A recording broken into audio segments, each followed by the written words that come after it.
Could we talk about how the name Strangebird came about? Best, dude. I'm so glad you started with that. Let me tell you this, bro. We were 3 originally. Me, Mario, and one of Mario's oldest friends, Loki. Yeah. Who's incredible. Hi, Loki. We miss you. Yeah, dude. He's in Oregon now. Yeah. And we didn't really have a name. This was where in New in York and This was in New Arizona. York. This was in Funkadelic. This is when we were only Studio. playing in Funkadelic. Okay. Yeah. Mario and I had worked together, and then we started jamming, and Loki came in. Worked in a restaurant. And Loki's a really good guitar. He's a really good guitarist. He was kind of lead. He was kind of rhythm. Still no bassist. Yeah. Fuck. I mean, who needs a fucking bass player? Well, I was doing bass and rhythm. I know. Loki's doing lead and singing too. So he comes Did I in just- and he's I like, just went dude. out. He's like, dude. My mic I was went out. taking a shit and I saw this chord. Oh, I got it. I'm good. He's like, I saw this chord off the blow dryer or something. And he's like, and it said something about Risk something, right? And you were like, let's call the band Children of the Risk. Hey, but it was like when I looked at the thing, it looked like a doing way too guitar. much. It looked like a guitar dumped into a bathtub. Okay. And all I saw was Risk. I was like, oh, we're the children of the Risk because that's the future. We have Risk of everything right now. Definitely. It made total sense to me. Did it? At And then the you time. were like, and then the weed came And then down. they hated And then it. we They hated it. I was like, fine, I hated fuck it. y'all. It's so it's much. very serious. It's very like It's super serious. It's like a kind of like a. It's a little pretentious. I feel What you mean pretentious? like. It's like really trying to be deep. Like, Yeah, like, it's that's exactly No, how I was felt. just It was- high in the bathroom and I saw, just and then high, it was like a taking a hair. shit. It was a hair dryer. It was my sister's hair. I was in her bathroom when I Yeah. saw it, and all I saw was the bathtub, and I thought it was a guitar in there. But I had the same thought he did. It was like existential or deep, but a little try hard. Yeah, Children of the Risk. I was taking a shit, by the way. There's nothing deep except for the shit coming out of my butt. All right. Children of the Risk sounds to me like a Christian metal band. Oh my god! I'm not even trying to like I'm not even trying to make a joke. Like that's we didn't go with it. yeah. but Strangebird sounds like you could be anything. Yeah, I Yeah, still have that's, memory you know. cards that say COTR on them. But I came up with Strangebird too. So then, We yeah, were in Yeah. the studio. At I this remember point. the moment that happened. I did It too. was the 3 of us, It's right? Still in my Because we were also like, he was Night Owl. Crow Boy. Loki was Crow Boy. We didn't call each other this.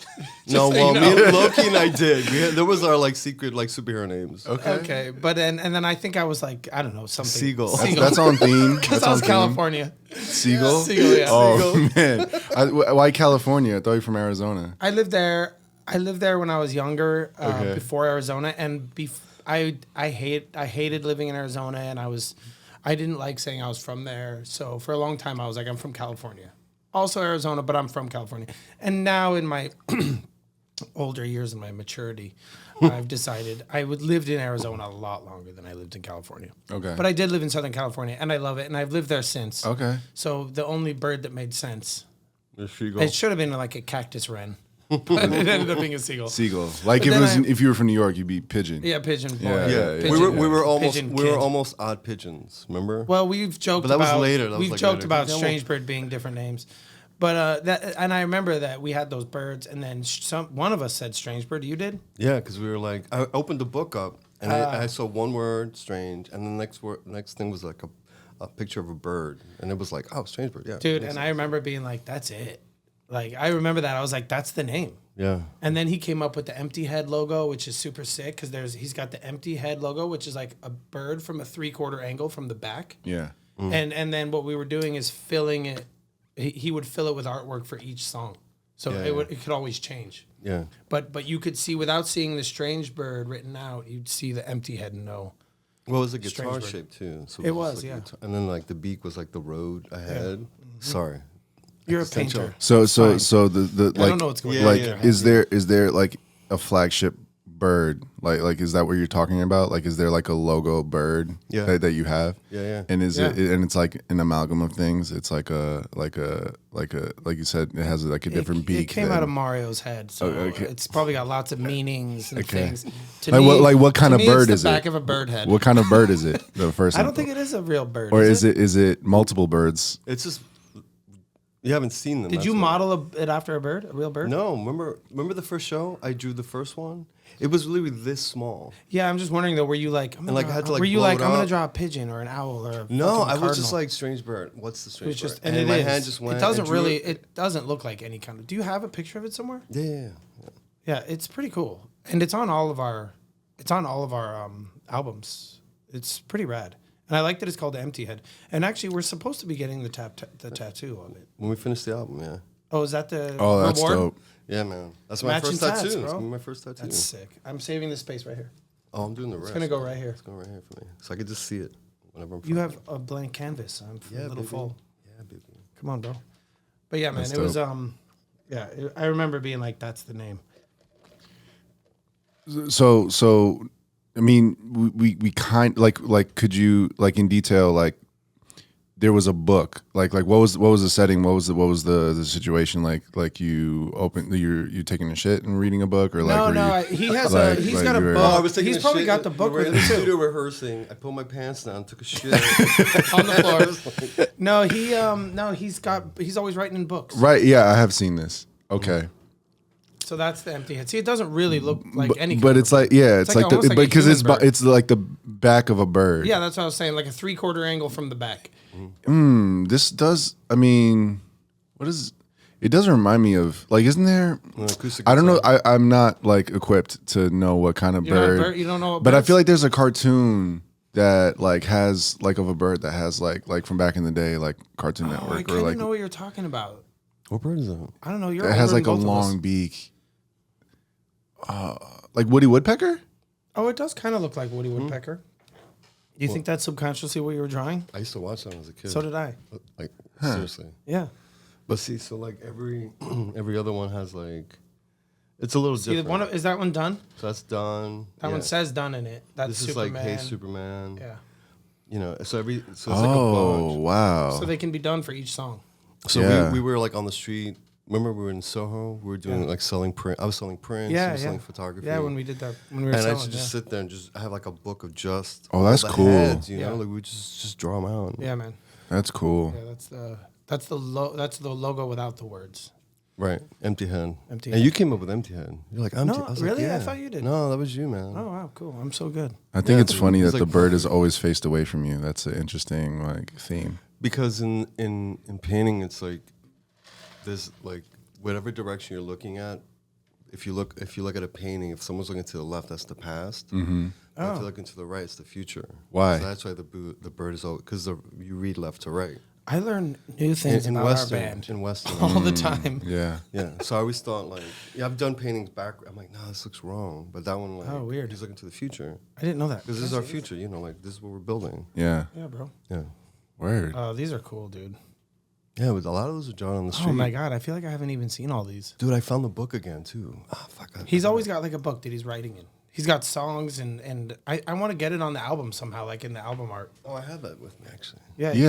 he's got like our original lyrics for like Done and for all of our songs are like in this It looks like I always joke that it looks like the book from Indiana Jones. You guys could totally do Look like at this fucking thing. you guys could totally do a zine. You should do some Oh, sort so of a I don't zine. do anything, bro. So that's the Batman cover, Batman Superman. Yeah, I doubt I've seen on YouTube. Yeah.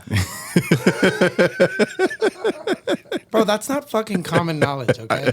Is it? What? That Spotify's songs are on YouTube. Yeah. Yeah. Oh That's yeah, common knowledge. that's right. yeah, You knew that I already? didn't know that. No, that was, it was like the first time. all right. He's the youngest here. That's what he knows, bro. We're not like old, but that's probably why he knows. I didn't know that. Yeah. I didn't know they were like attached like that. Yeah. Yeah, how was that? I mean, I knew your that we- digital distributor. Yeah, I knew that we went on like Google Puts it on Play every and- platform. and Amazon Music. YouTube Like is I one of knew those it went to platforms. everything. I didn't know it went to YouTube. Yeah. Whatever. Wow. You could also bring the mic closer to you if that's helpful. Yeah, look, mine's. that Oh, but I one's feel on the like edge. Yeah. is it? Can I pull that a little bit? Yeah, this has plenty of slack. Yeah, 'cause No, I'm you're good. all over, dude. For I being know, a 'cause singer, I'm- you're like barely on the mic, bro. Like, Yeah. Well, you said always like one I'm dick always away. thinking dicks. Think dicks. Thinking dicks. Anyway, But yeah, what was the setting of like when you We were in the when studio. when you had this? Oh, you were okay. Yeah, we were in the studio playing music. in Funkadelic. In Funkadelic Yeah. on 30th, 34th. Where was the second funk? no, it was the oh shit, it was the old place. Yeah, dude, Loki. It was our original funk. You were going to the original funk. Then I came in when it was The by Penn Station. Yeah, but then there was the older funk I used to go to, 26th Street. Which is not the one I went to. I went to the one that was on 30th or 34th or whatever. Oh, right. Okay. And then it moved to 40th. Yeah, okay. So that we were in our studio doing music. And what book was this that you were reading? It was one of these. No, but what was the book? Wasn't it one of your notebooks? No, dude. It was just a book? I don't know. I don't know either. That I don't remember. I didn't know that that's how you came up with that. I remember the moment I was like, that's the band name. I just remember the word and the picture of a bird. Yeah. And I was like, what the fuck is this book? What did you have, like a Sibley? It wasn't Just even need- just mine. need you- just need you It talking was just- to the mic. It was like brother. in the room. He's like going around. yeah, so I'm like What did you talking have, to like a book of North American birds? No, Sibley's, man. Sibley's. No, Yeah, that's what I'm saying. This is already a random story. Like what? You don't remember? We're a that? random band. So I thought it was that. I thought it was one of your notebooks. I don't think so. You do read. It was a total brand new thing Oh, when cool. we came up with everything. Yeah, weird. I didn't know that. Yeah. Dude, when you recorded our band for the live album, I learned so much about our band that day. What? Just because, like, we were talking for the first time. It was the first time I had a mic because we were doing, like, the storytellers kind of a thing. Oh yeah. So I was trying to, like, chat it up. And so I'd be like, so what's this song about? I remember for, like, Time is Time or something. And he goes, it's about the stages of life. And I was like, really? I've been playing this song for, like, 8 years and I didn't know that. What'd you think it was about? I don't know, dude. I don't even, before you, I didn't. I don't fucking ask questions. I don't pay even hear his attention. lyrics barely. Huh? I just play the drums. All I hear is bang bang. And listen, when I write music or poems or whatever, they're like, you know what they're about. Yeah. He writes a lot like maybe like I always imagine it like or compared to like Kurt Cobain lyrics, where only really Kurt knows what these songs are about. You know what I mean? He's a Like good- he's a good they're songwriter. really they're poetic and they're not like straightforward. Yeah. That's kind of how his lyrics are. So I never Like Plus, rate, a lot of rate time- me like leaves a lot to be desired. Like in terms of not a lot to be desired, but a lot to like. It's very abstract. That's like, really funny that you bring Actually- that one up because I think that's the only song where the general majority of people knows exactly that's like about a very specific time in his life. Well, you can assume it's about like being taken advantage of in some sort of way, but you're not really sure as to how. I think like he just says rape me, and then like, am I the only one? No. And I feel like there's, it's like rape me, my friend, rape me again. Yeah. You know, like Yeah. Do you know the story behind the music of that? No, Okay, this is gonna blow your mind. put me on. Because Raymond, he's talking about the music industry, and the music of the song is a perfect inversion of "Smells Like Teen Spirit." Oh, is it? If you turn it upside down musically, it's the music to "Rape Me." Oh. It's crazy. And Shut I up. was Shut up. thinking What do you- Polly, Look it up. not rape me. I was thinking Look it of up. Polly, not rape me. That's what I thought we were No, talking it's about. I didn't because that know was that. the song that got them like blew them Yeah. up. What and- was? Smells like Teen Spirit. Smells like Teen Not Spirit. Polly, yeah. No, Smells Like not Teen really Spirit. either. Yeah. So he wrote it. He inverted all the Oh, chords, cool. and it's just like That's wild. because I I didn't know remember playing. that. When you Oh, say so you it's like- inverted the chords, you mean like actual, just like inversions, like Yeah, like what's an instead inversion of like an A? What does that mean? like A well, to C, like A to C. Yeah, there's like the first inversion where the third is the now on the bottom, or there. Nope. Okay, I'm so learning- like I'm an learning A right now. like an A chord, like Yeah. A minor is like A C E, right? Yeah, A C major. Oh, right? okay. So the first inversion is the C would be on the bottom. The second inversion is the so E you're would be you're on the switching bottom. the notes around within the Yeah, chord. yeah, but it's still that chord. It's still identified as that crazy. chord. Oh, Yeah. so that's what he did for that. Oh, that's wild. I didn't know that. It's crazy. That's cool. But when I was like, yeah, I know what you're talking about. But I want to understand further. So like, are you saying it's like this? Like the fifth is on the bottom of every chord? Like when you say he inverted it? Like Yeah. Okay, Yeah, okay. and there's videos about that. You can go on YouTube and there's stuff out there. You didn't make it up. Yeah, because when I heard, I was like, what? Oh shit, That's oh, crazy. Shit, it is. I love Oh, learning shit. shit like that. Me too. Blew my mind. Yeah. Why were we talking about Nirvana? I don't Because know. you That's brought very up Kurt Cobain. Yeah, Oh, 'cause yeah. your His lyrics. lyrics. Yeah, Because your lyrics aren't straightforward. That's right. yeah. Yeah, so I never know. I never know what any of our songs are about. Plus, I think a lot of times when we first are jamming them, he's making them up so much, and I might be wrong. He can correct me, but I feel like a lot of times when you're doing stuff like this, and I've seen this about like Tom Petty and Black Sabbath and stuff, to where you're really just trying to fill the space with a melody, so the lyrics don't matter as much. Yeah. And then he goes back later and he writes them out. Yeah. But like so many of our jams that That's we haven't, common. a lot of our jams that we have recorded that haven't been written, the lyrics are wild. I have no idea what they're about. Yeah. They're all over. So, Yeah. Sometimes I don't. There's like not even they're not even words because he's just making the sounds to Because keep I the feel like space. that's more important, the sound Yeah, of it. yeah, yeah. And then get to Absolutely. the word. But we have songs that we just wrote on the spot That haven't changed much. that are like, Done. the lyrics are there. Done was like Yeah. one Yeah. take. Yeah. I think we like modified the solo. I think we added the bridge. Yeah. The solo I feel like was the same, but we added the bridge to it. It's crazy. That's It was on a long YouTube time too. ago, so I don't remember. Yeah, there's a video. I don't The know. original one. How did we get the video of that shit? You just Because with the all I GoPro? ever did was try to record. That was I like do not beautiful. remember Like that? you have that because it's there. I'm I like, damn, always there's had like, a GoPro or something in the room to record with. That's right. I was obsessed with recording. How did you guys meet? I think you might have told me the story before, but I can't We remember. worked at Delicatessen on Prince and Lafayette. He was a server. Okay. I was a delivery guy. Okay. So when did you move from Arizona to here, and why? I didn't move from Arizona to here. I traveled with my buddies in a Lincoln Town Car from Arizona to Florida Okay. for a girl and to find my dad. Oh And wow. then that shit. turned that girl was a nut.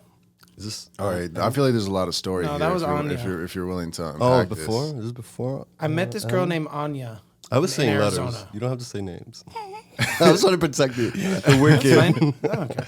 I met this girl named Boo. Yeah, I'll just do that. And we boo, and we boo, and then she went, boo, and everyone upstairs went boo. Woke up the next day like boo, boo, boo, boo, boo, boo, boo, boo. I won't go into all those details, but we met in Arizona and she was cool and we had fun and we liked each other. And but she lived in Tampa, like Newport Richie. And so I was like, I'm gonna come see you soon. And then I hated Arizona, bro. All I wanted to do was get out. Arizona is one of those hometowns, and I think this happens all across the country where everybody wants to get out and nobody does. So many people. I mean, first of all, I mean it's the entire state's a desert, right? Yes. So there's like no one should be living there in the first place. No, straight up, like, and not Yeah. even like because it's hot. Like people aren't supposed to live there. Yeah, like y'all have to like We've- import water, Yeah. and, right? This is what my Like, wife is always saying. She's like, Yeah. humans don't belong here. Yeah, yeah. She also thinks it's haunted. She thinks Phoenix is haunted. wow. It's a thin veil. What is it haunted with? Mostly meth. No, she thinks that's why people are on meth and it's so fucked up. You know, there's a lot of like Native American stuff, indigenous people, and there's a very thin.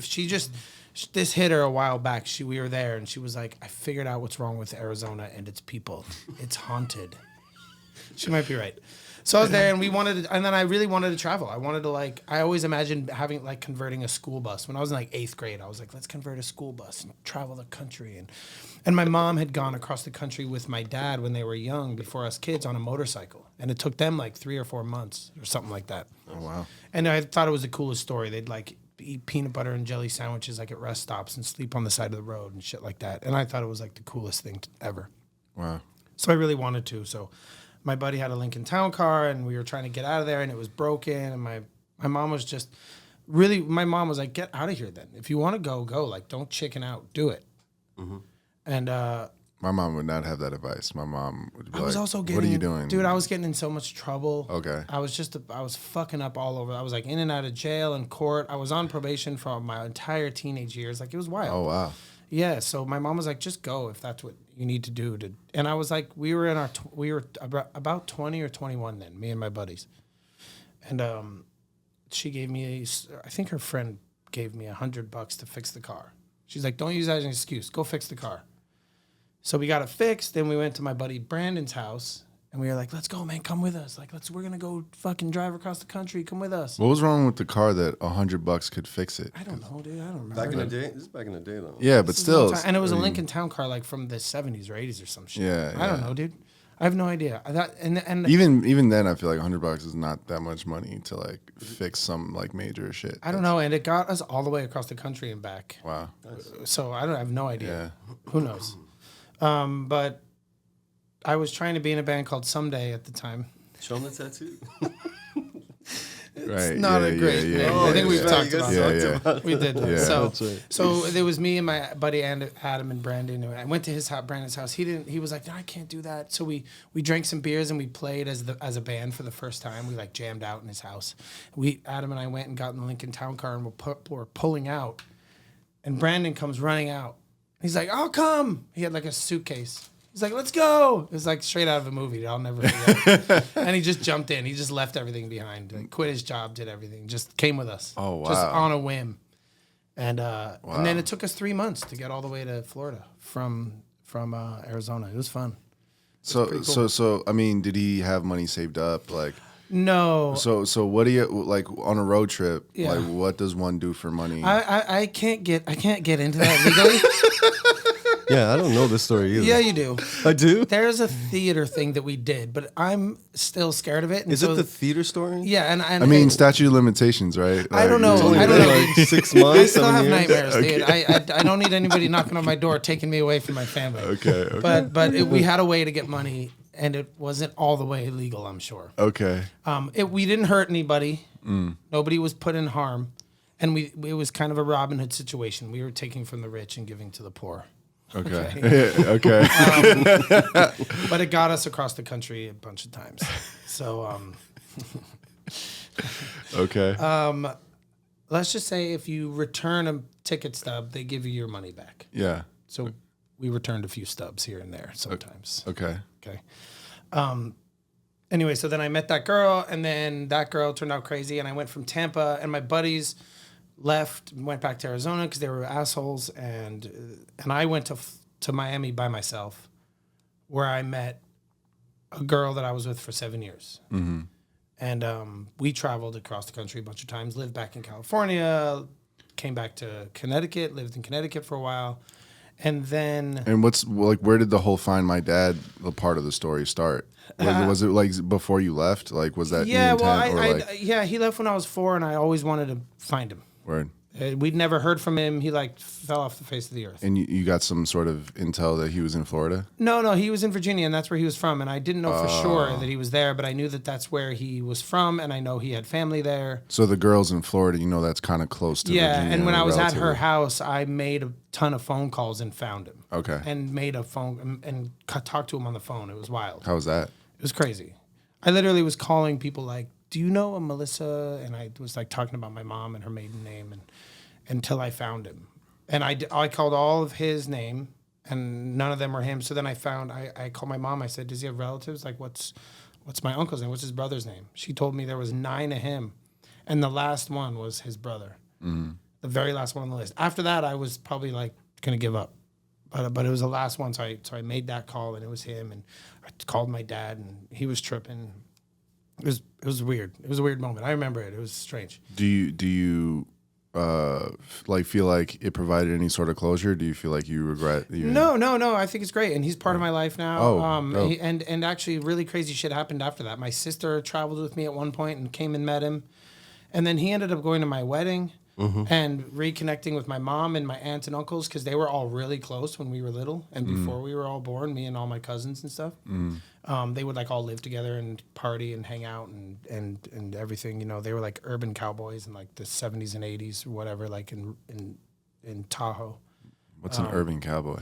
Back in the 70s and 80s, bro, they wore like the pearl buttons and cowboy hats and belt buckles and went to rodeos and shit. Okay. You know what I mean? Okay. Like they weren't real cowboys, but they dressed like them. Like me, like the Oh, way yeah, I yeah, do. yeah. Like people in Texas. Like, Did you have a photo of this on your phone? Of my family? No. A modern urban cowboy? Oh, like me? Yeah, I do. I guess that makes sense because real cowboys are on horses in the wild. In the on ranches and shit like that. Yeah, but back then, they dress like that. Like people dress like that. Yeah, you know or like I think there's a John Travolta movie called Urban Cowboy. That's what it was. Oh, yeah. Okay. I think that's what it was. Okay. Yeah. So yeah, and then I actually wasn't gonna live here. I was gonna move back. I never wanted to live here.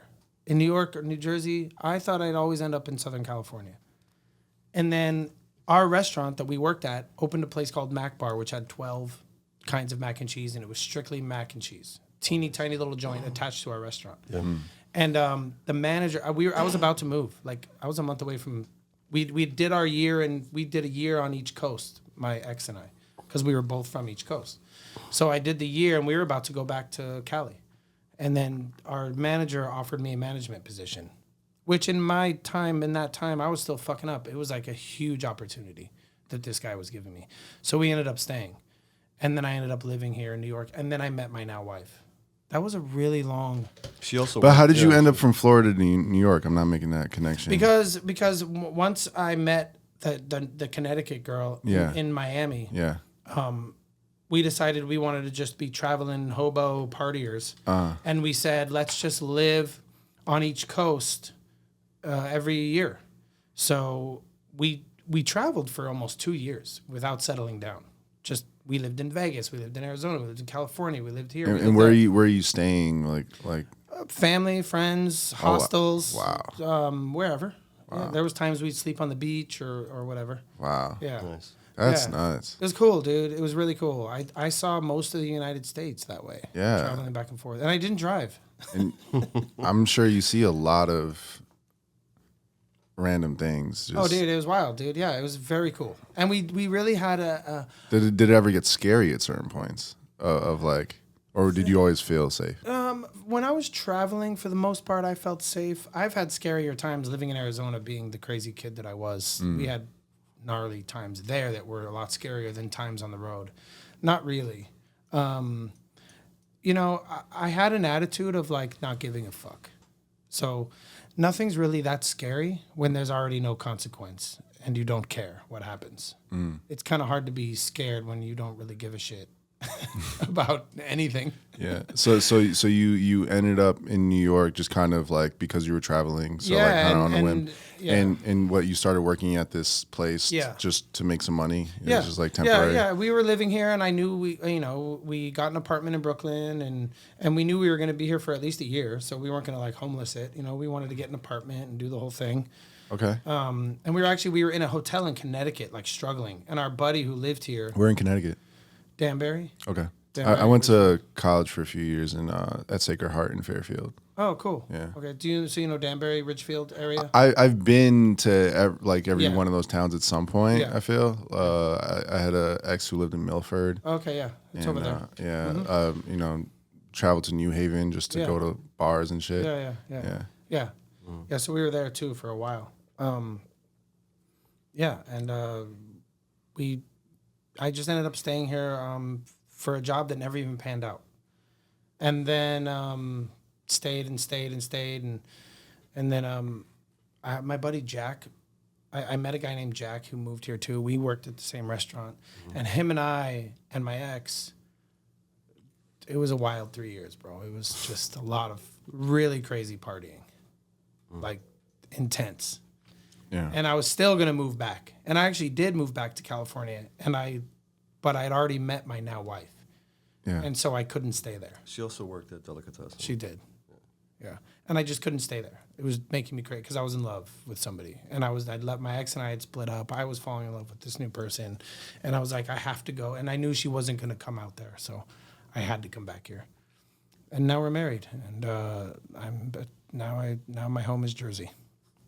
Cool. Yeah. But so you meet Mario at the restaurant. Yeah. And you said Mario, you were a server, and you were Delivery guy. okay. It was in the back of the alleyway, right? Yeah, we were in that little alley on the side of Smoking a cigarette. Yeah, you were, and I was probably drinking a beer in a coffee cup. Yeah, probably. Yeah, and I don't know. I I asked you about your tattoo. It was someday. Okay. Oh, that's what it was. Funny. That's how it started the whole shit. No, that's what started. Like, well, I was gonna ask, what was the moment where I don't remember. you, I don't remember. He's like, oh, it's a band I was trying to start someday, and I was like, and I'm a musician. I was like, you want to go to studio? Yeah. And he's like, yeah. I was like, and which studio did you go to? Funkadelics. And it was Wait, Funkadelics. Funkadelic which .com. Yeah, this is a 3-hour long Funkadelic commercial. None of us would be here without Funkadelic in this table. Yeah. That's crazy. Yeah, That's right. yeah, absolutely. Who was going to Funkadelic already? He was. Okay. Yeah, it was. I'd never been in a real band, and this guy had given me because it's a drum made up set. band at the time, right? Yes. It's a conceptual band. It was an idea. Yeah. Yes. But you were playing drums. Since I was- like I was a kid. on your own. Yeah. Just as a practice, as a discipline. And I didn't play for a long time because I was traveling. So my mom got me a drum set when I was like 13, and then when I was like 14 or something, or 15 or something, I got locked up. And she sold it. She's like, "Fuck you! You're a criminal, and you don't deserve a drum set." Oh, Essentially, shit. I mean, I don't think she said that, but I think that was the idea. It was like Yeah. a punishment. I'm Damn. selling your drum set. You probably owe me money, so I bought you this drum set. You fucked up, and now I'm gonna sell it. That's the opposite of helpful in that situation. I feel like No, she was right. I mean, but I feel like playing the drums could be something to keep you out, like inside and out of the Dude, I whatever already the fuck had the you were drum doing. set. I know. Yeah. But I'm saying That getting was rid of probably it. her original hope. But she was paying. I'm sure she was paying for court stuff. She was paying. And my mom was a single mother with 3 kids. And working. Yeah. I'm not saying anything about your mom. So she was like, she saw an opportunity. But every parent, you know, like no parent is gonna make 100% like correct decisions all the time. No. I'm not, And like, I don't know if it was the right or wrong decision. No matter what, dude. Here's the thing. My mom always fostered what I loved.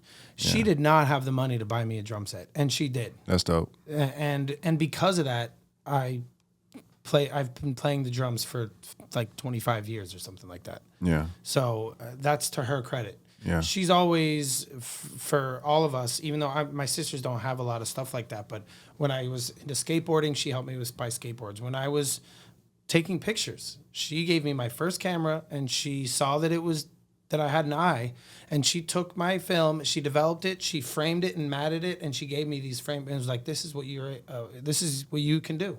Mm-hmm. And that was and I'm a fucking professional photographer now, so it's all because of her. She didn't make all the best decisions, but she was. Again, no one is going to. Yeah, for sure. Yeah, but she did sell that shit though. Yeah, yeah.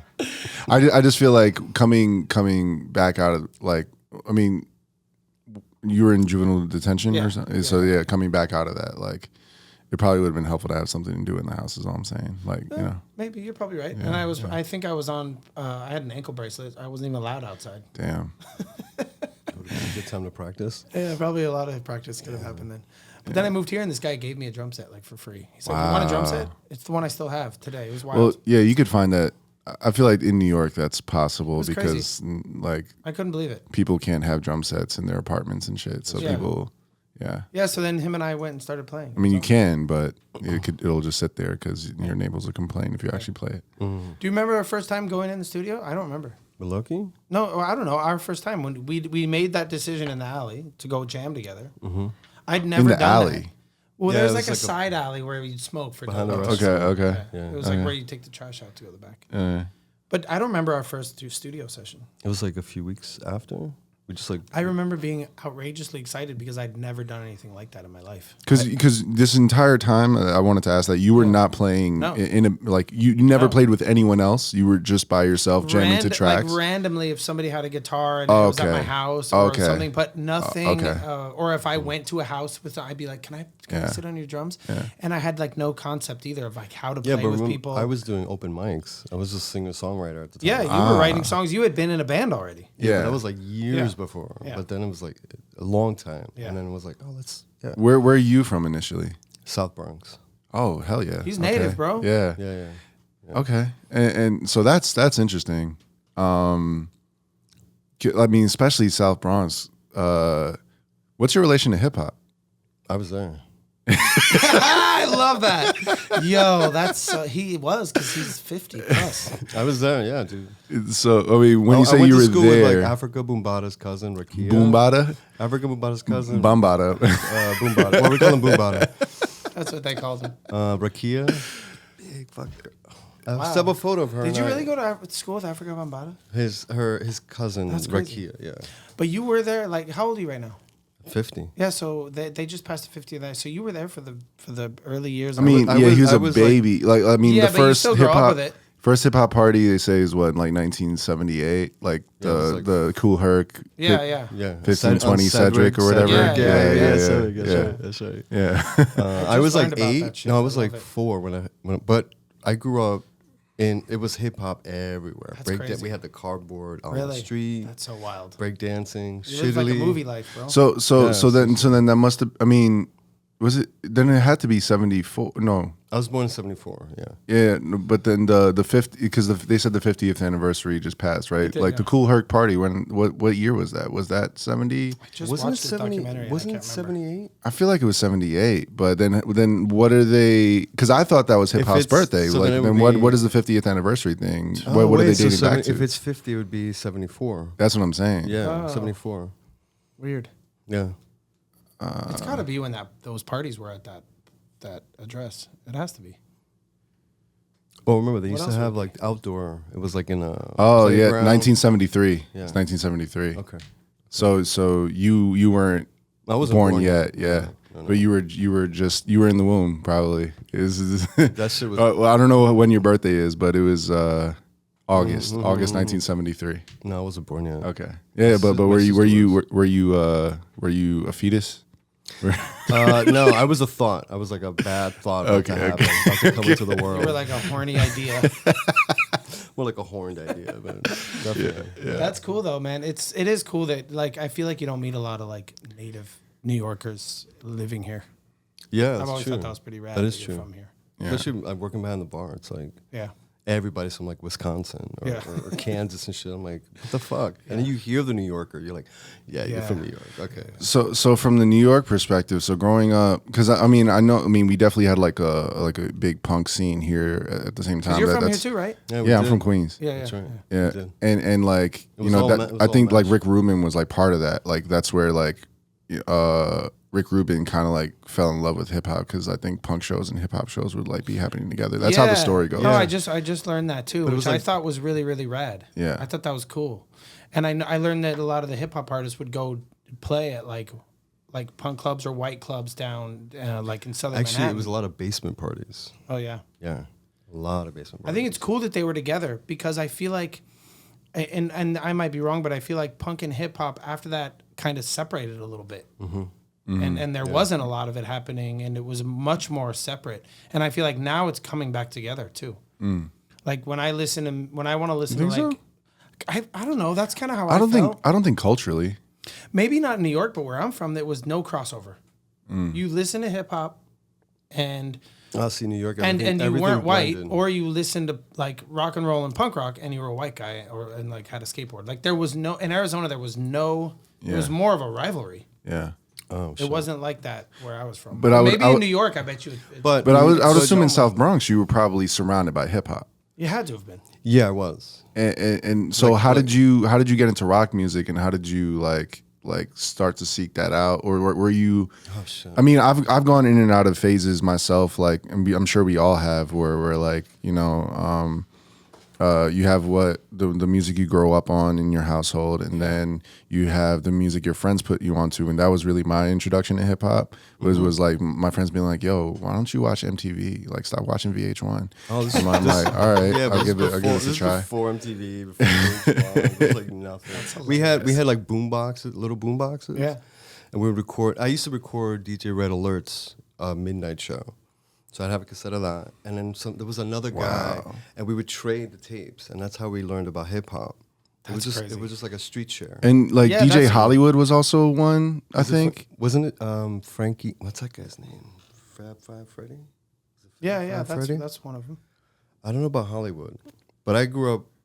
That was my job. what about Flash What about Flash? you know like because he's also a South Bronx native I think like Remember, I'm a kid. So Yeah, this is yeah, like, yeah, So I don't know yeah. everybody. I'm Yeah, a little kid. yeah, And I'm yeah. like, so I'm a little kid growing up in a Dominican household, listening to merengue salsa in the house. Okay. All day long. hell yeah You go outside. I and it's relate hip-hop. somewhat in my own way. Like I grew up with a Trinidadian father, so I'm listening to soca, calypso, and like you know wow. my native music, Which like is in the great. household. Yeah, It's a great like blend. to Yeah, it. yeah. So it was like walking into different rooms of music. Inside the house, merengue salsa. Outside, hip hop.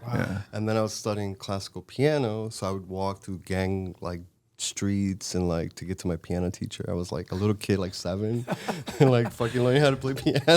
So I had classical music too. So I had all these all these things happening. Yeah. Rock hadn't even entered the picture yet. Okay, yeah, By the way, yeah. like, That's that what I'm was- that was saying. like- Like, that was, like, what's later. like how So, did so yeah, how how? did you? Because I mean, just if I was just like profiling you based off of just us being in the studio and like I wouldn't pin that on you like oh this guy like has like an extensive relationship with hip hop or something. Yeah, like just the way you dress and everything is very More rock-based, rock. yeah. Like I don't Except mean for your to. facial hair. Yeah. Don't get mad. I'm not. So, a quick story. I think I was Not like my stories. no. I think I was like 13 or something. And so in the South Bronx, there was a guy that I knew who had a gang. They used to rob houses, right? And I used to like. He lived in a nice suburban like neighborhood, so I used to walk over there and just chill with them.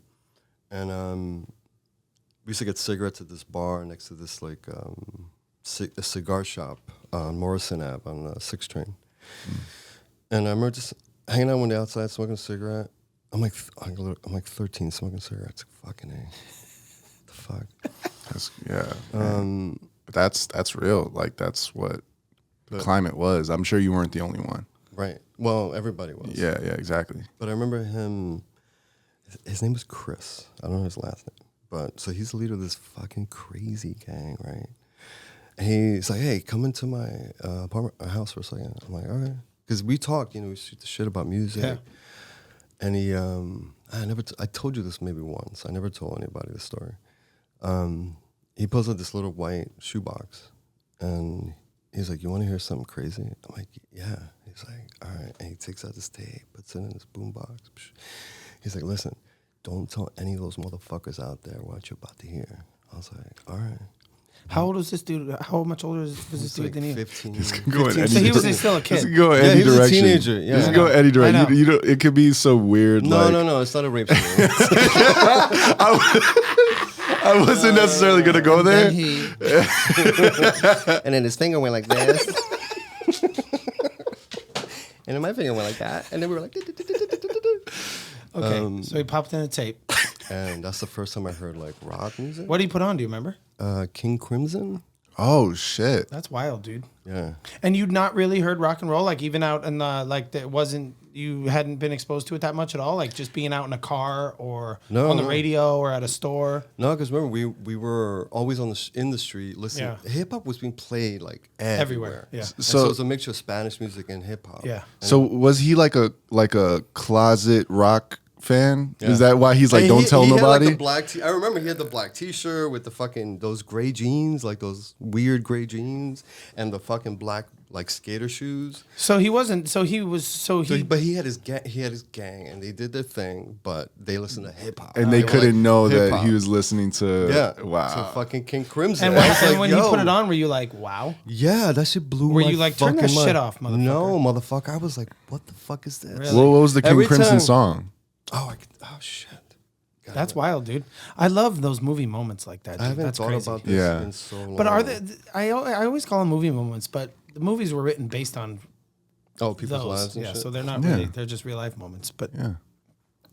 that's fucking. Every crazy. one of our lives could be turned into a feature know. film if people sure. want to pour $8 million or millions of dollars into it. Oh, that's the song. It's this one, 21 First Century I don't- Schizoid Man. Dude, Okay. straight up, I've Okay. never even heard. Let's play it. We could play it in the headphones. Oh yeah, dude. just you might want to Yeah, stop pause yours. that. Oh, sorry. He's gonna play it, dude. Sorry. God, Edit this. bro, I've never even heard of King Crimson. I didn't till that day. It's like, okay. Is that like a big band? Back then, no, it was like kind of like a harder, like Pink Floyd. You just fucking Bluetooth that shit in there? Yeah. That's sick, dude. Mine does that too. Is this the song? The Schizoid Man, right?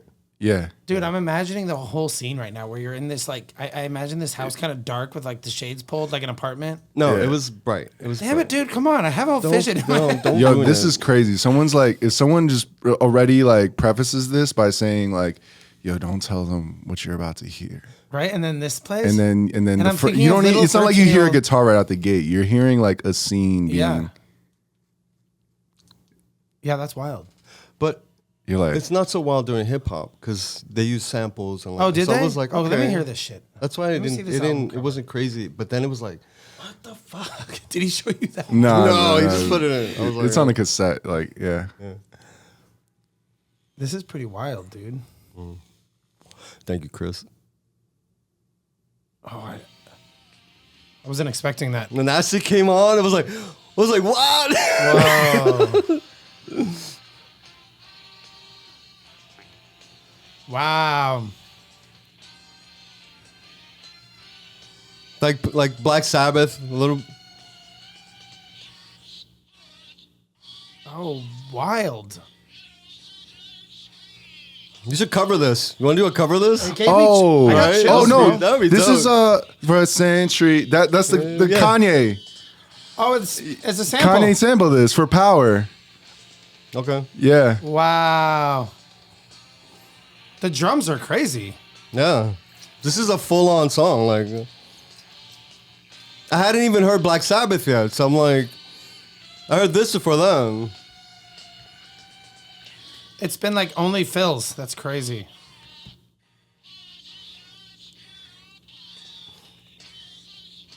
This is crazy, dude. Yeah. I was fucked. I was fucked.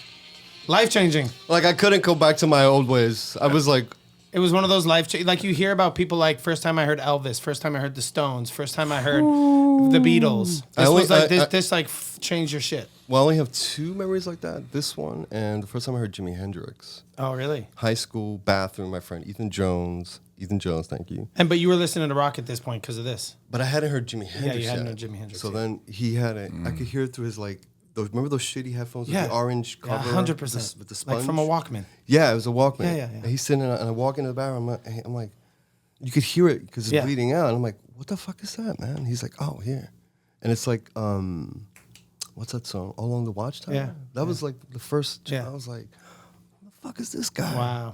So my life has been like moments like that. Yeah. Just experiencing like. Yeah. And I'm always blown away Yeah. by music because Yeah, there's so much music that I haven't even heard I know. yet. I know. It's crazy. And I'm still blown away by it today. Yeah. You know, so I'm like, I don't like when people like argue, like, oh, it's like, stick to like just your music. And it's like, no, man, you have to listen to new music. I did that for too long. Is like I had what I was allowed to listen to, and what I was like, no, I don't listen to that, and just didn't. Now if it's good, it's good.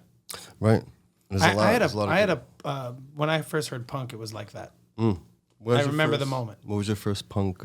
I was listening to oldies because oldies was the first kind of music that I like chose on my own. That was outside of what my mom listened to. My mom listened to classic rock and roll, and this was in the '90s too. So my mom was really into like rock and roll. So she was listening to Was she listening Nirvana and to Nirvana? Tool, and she loved Oh, Tool. She shit, still does. yeah, My mom is a rock and roller, right? Like that's what she likes. So I was growing up with that. My cousin was in motocross. He's littler than me. He's the youngest of our cousins, so he's probably 7 or 8 years younger than me, something like that.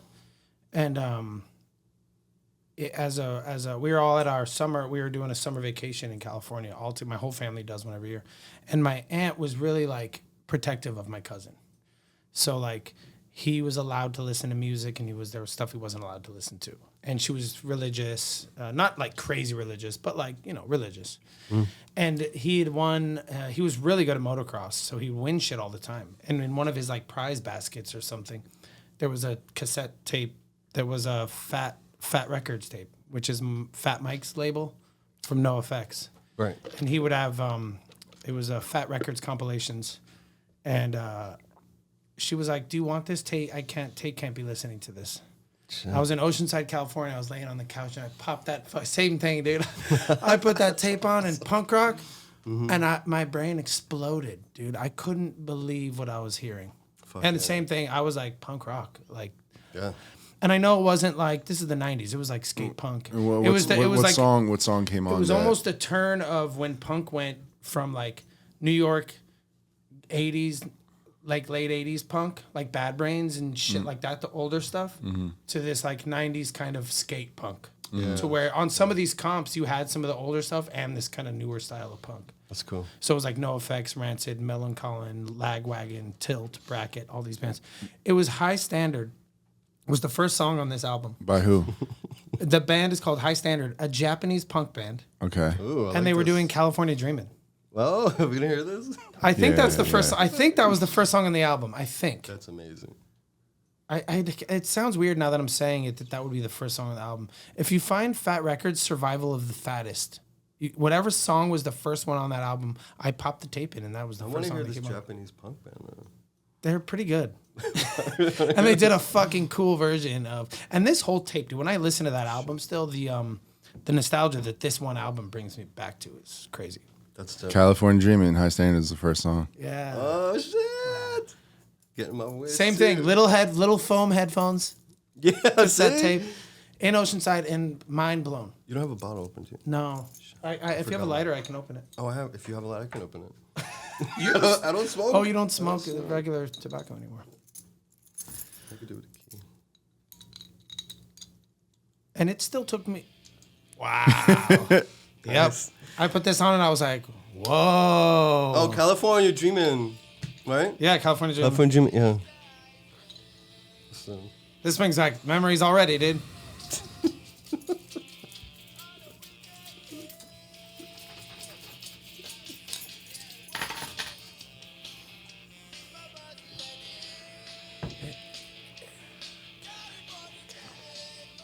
These are like Japanese guys with long hair.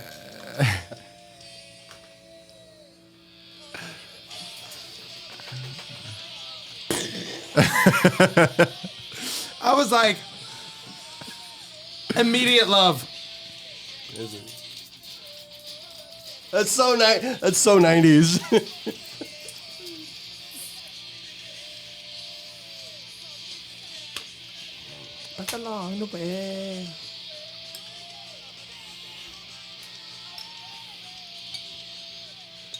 Yeah, dude. You just hear all guitars. know. This is like I know. 80% guitar in the know. mix. And the classic 90s punk. Yeah. Oh, yeah. Yeah.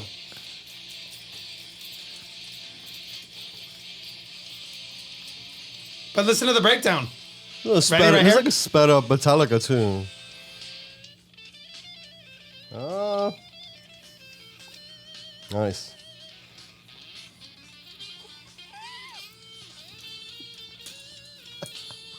Go!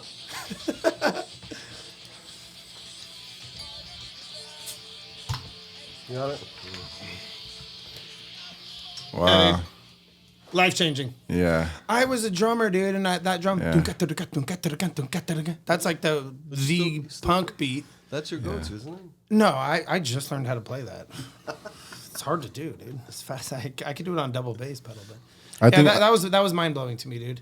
And then I couldn't afford CDs and compilations. I don't know if you guys remember this, but punk labels, Epitaph, like the next one I got was an Epitaph one. I can't remember what they're called now, but they would put out with all their to like promote the bands on their label. They'd put out these CDs that were like $5 or $6, and they had like 30 songs on them. Yeah. So I only knew like one or two songs from like every punk band at the time, but I'd never heard full albums or anything because all I could afford were punk compilations. They were also doing the Columbia record specials or whatever. $1 Yeah, or $1. My Yeah. mom did those. Oh She yeah, got them all the I time. did those. That's how I got my first I got Limp Bizkit, I got Busta Rhymes, When Disaster Strikes, I got Ludacris. Which Limp Bizkit was it? Early $3 Billy, it or was, was it hot Chocolate dog Starfish. I knew it. You gotta get $3 Billy. Chocolate Starfish. Oh my god, it's so bad. It's wild that they're back, dude. Are they? Are they? What?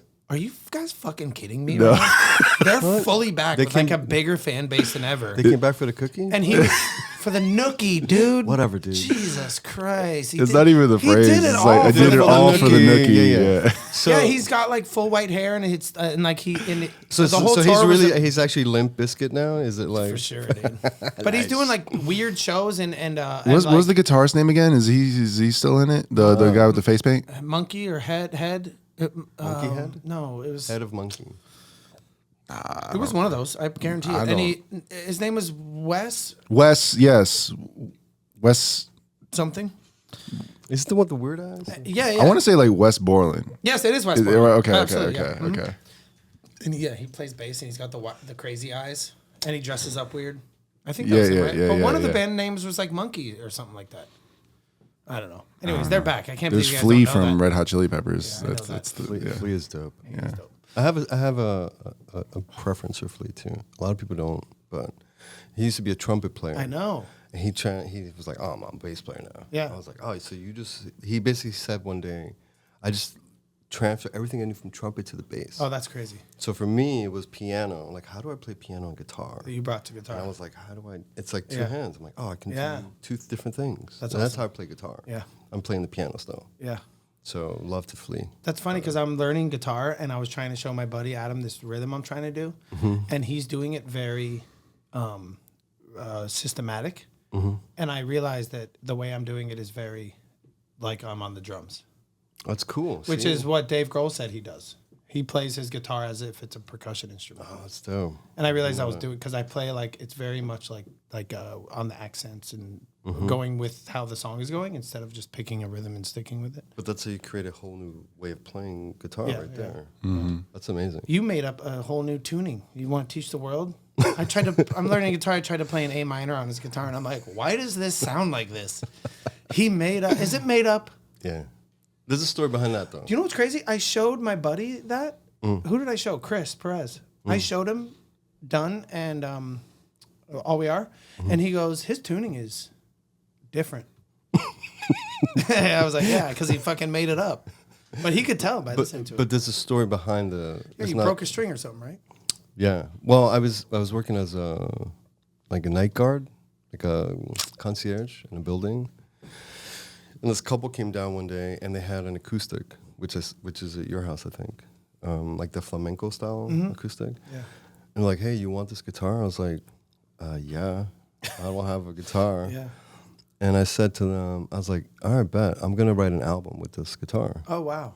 And so, you know, I'm working like 11 to 7 in the morning shift. Yeah. I'm just like basically learning how to play guitar. And You didn't write really play. You songs. didn't play before then guitar. You only played piano, or you were like dabbling on guitar. No, just piano. Wow. Just piano.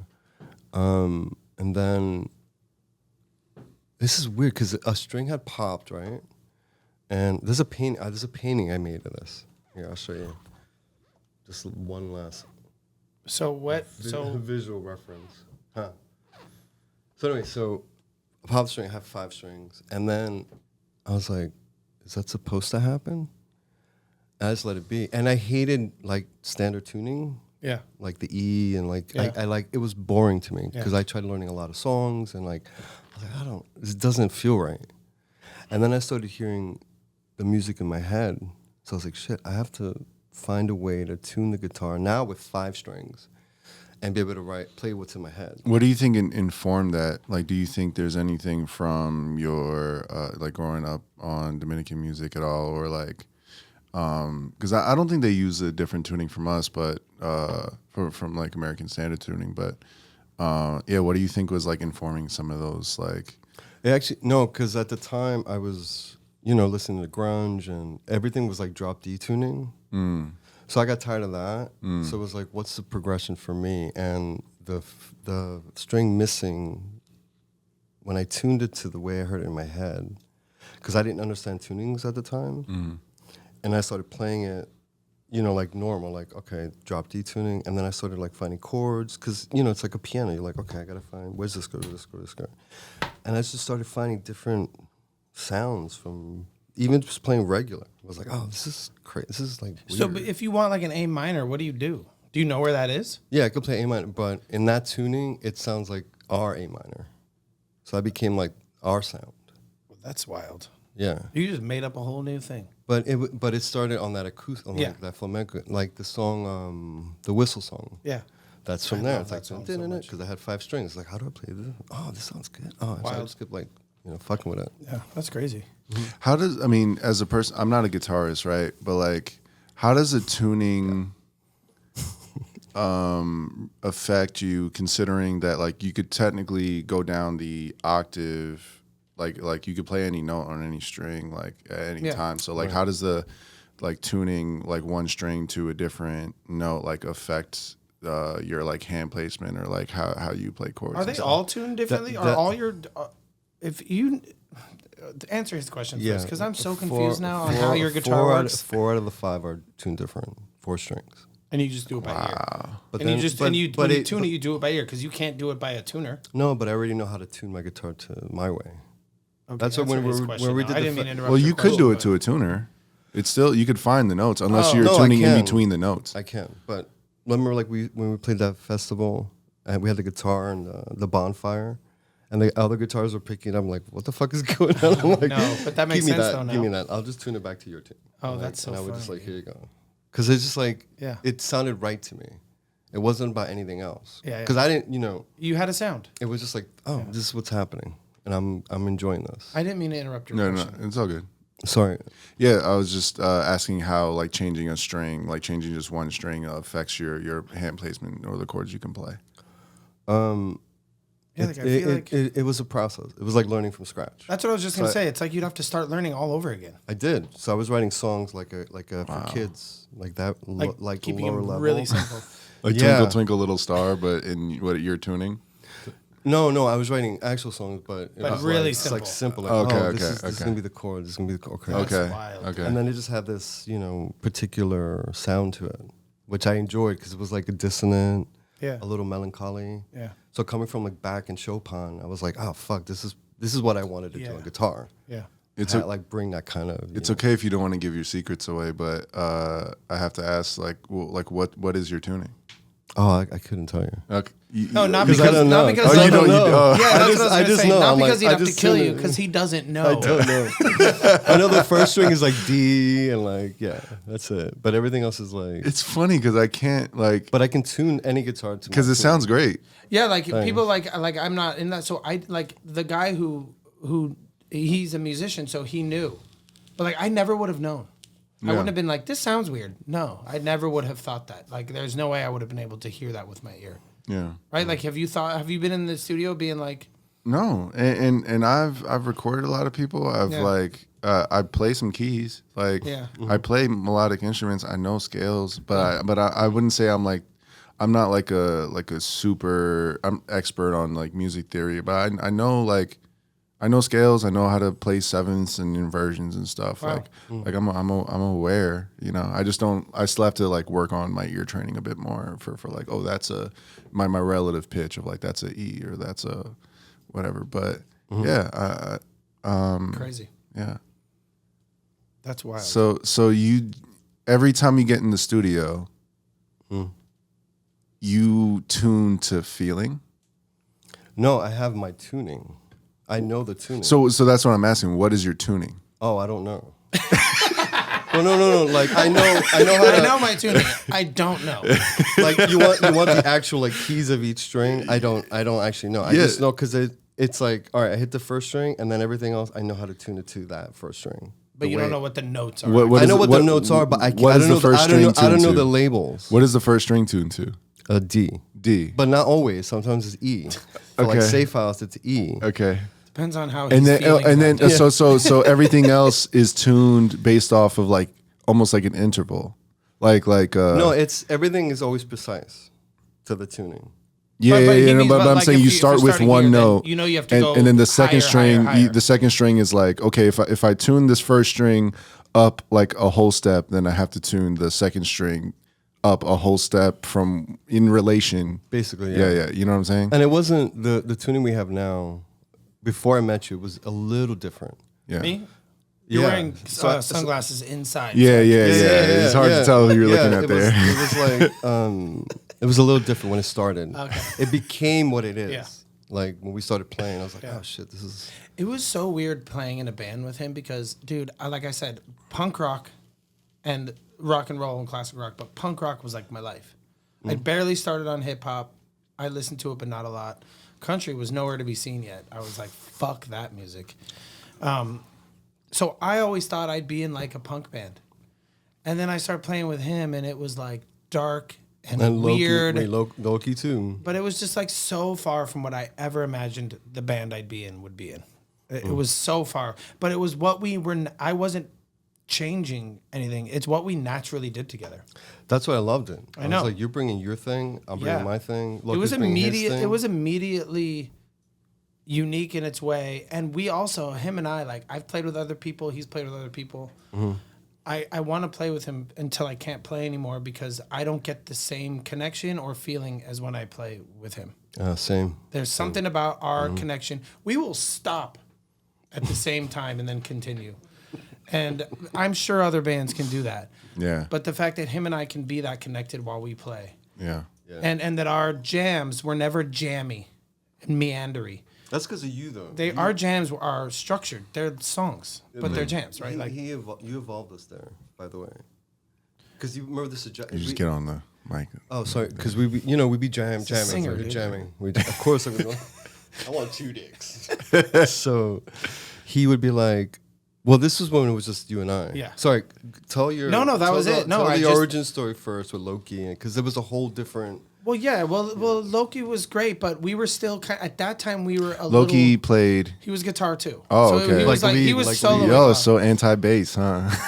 No, we didn't. Two we didn't guitars know. before you have a We didn't bassist. know No, any bass players. Yet. We didn't have a bass player. Bass players are harder to come by. And we just I knew think, we than just guitarists. knew two guitarists. Yeah. Yeah. We didn't go into the band like let's be a 3-piece with no bass. Like Yeah, we yeah, weren't yeah. trying. We No, we were just playing. We wanted to jam. We didn't have songs. We just wanted to go play music. Especially me, like dude, like I said, like he'd been playing, Loki'd been playing. This was a first for me, and I was wildly excited. Like it was crazy. It was what I'd always wanted to do my whole life was play music with people. Yeah. And him and I just with Loki was great. And he's a really good guitarist. But while we were playing with Loki, and this wasn't Loki's fault or anything, but I don't think they knew their parts. It was kind of still very jammy and kind of like jam bandy. You know what I mean? Oh. It was a little less, I don't know, it was not competition.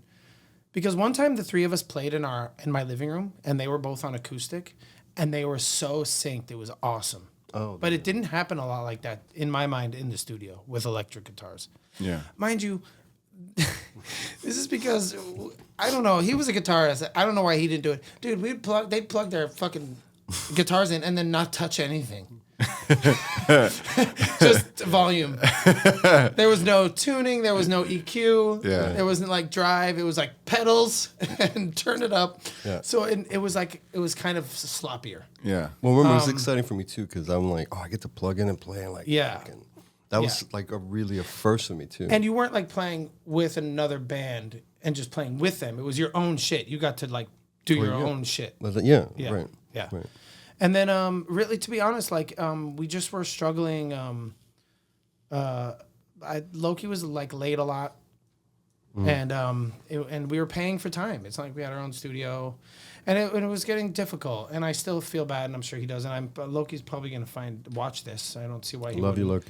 Loki. And there's no disrespect towards him, and I think Mario had to make that really hard decision to be like, Yeah. if you're not going to do it, then don't do it. Were you Strangebird Because with Loki, or was that a post Loki No, it's situation? straight. No, remember, he was Crow. Okay. Yeah. He was Crow. Okay. Okay. Yeah, yeah. Seagull, Crow, and Night Owl. okay. Okay. Yeah. And Loki's the same kind of got that You dark. really got the short end of the stick with really did. Seagull. I always did. He loved it. always He do, bro. loved it. I bet you I picked it. You probably did. I think you did. Look at the shirt you're wearing too. It just you scream Seagull. I Like know, call dude. me Seagull. Okay, my wife brought me this shirt. It's beautiful. They have a shape, but it's very like California. It's very Southern California. It's I for feel. the Pride Parade today. So I wanted to throw Represent, some color on. yeah. Yeah. I got my socks, my rainbow socks. Yeah. I got my pokies. But I think two things really happened for the band. One is we decided to go as a duo. The second was we quit partying in the studio. When I quit drinking. I was like, We would go in with 3 people. I'd bring like an 18-pack, and we'd have a bottle. Yeah. And it was a lot less for me about music as much as like, let's get hammered and play some music. Yeah. And my wife is straight up like, you guys became a band when you quit drinking. Yep. Like we got just a little more serious. Yeah. And it wasn't like an excuse to go in and No, we actually were Drink a like, bunch let's of beers. write some songs. Yeah. Let's, like, When I let's- first started like writing music, like I think I would. It would be kind of like chill time. It would be just like, I'm just gonna like relax and write some songs. I'm gonna get a 40 ounce or whatever. Yeah. And just chill. And then like that kind of became like the ritual. Yeah. Sort of, and, Exactly. and then it kind of just became like, I think over time I just realized, I need to drink every time I write, and this Yeah. isn't good, and I have to Yeah. separate these two. Yeah, that's like what it's my okay wife to said. do it, but not if I have to do it every time. Yeah. It's a problem. She's like, you're using it. It's Yeah. like a crutch for your like. It shouldn't be going hand in hand. Yeah, I used And it to was. have to drink a 40 ounce to Yeah. go into a booth and record. Yeah. Oh, for sure. Yeah. Once we stopped doing that, it was like, shit, we're actually playing music. Yeah. Yeah. It Kind was of cool. fucking cool. It was really cool. It was really exciting, dude. It was really cool. I'm telling you, I couldn't believe it. But And that's how the obsession with recording came, because I was so excited, and I don't have any family here, and all I wanted to do was show my friends and family, look what I'm doing. Like, it's happening. Like, I'm in a band with like a really cool guitarist, and like, it's happening. And we had those And shitty- so then we had I those started shitty trying. I recordings. just desperately started trying to figure out how to how to record our music, And actually, it started getting which better, almost ended the band. Let's talk about that. Let's unpack Do we that. have to? Yeah, I think we don't have to. I mean, we don't have It's to. all here. No, because It's you know all what? here. You know what? There's a lot of pros and cons. Mario and I have always worked well because we're different, and we've treated our relationship like a married couple would. Especially when I started going to couples counseling with my wife, I learned a lot more about how to manage us. Mario is very much who he is, and so, you know, I think he was a lot like, let's let it be what it is, and let's do it like this, and we're super chill, and it's very relaxed. And I was like, we need to do this, and we need to do that, and we need to do this. But wait a second. And I think that once we learned how to balance those two, because he would help me chill and just be like, yo, just can we fucking play? Yeah, but you were good with the suggestions. You're like, why don't you do this? And I was like, okay. Well, one time and that's how we got better. One time I asked him, I said, we were never, there was no vocals. That's right. And we were just instrumental. Yeah. Oh. And one day I said, because nothing was written yet. Nothing. We'd go in and we'd jam. And there was intros and choruses and verses. We'd go back to what we were playing before. It wasn't jam bandy, but there was no vocals. And one day I just said, I was like, dude, why don't you sing?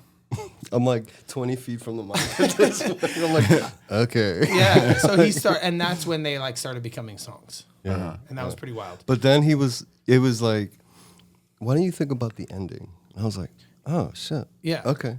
So then it's Yeah. like, there's not this like drawn out. It's like, oh, it's got to end at some point. And even then, we still had like 6-7 minute songs, which I guess is Right. kind of jam bandy. But they always returned.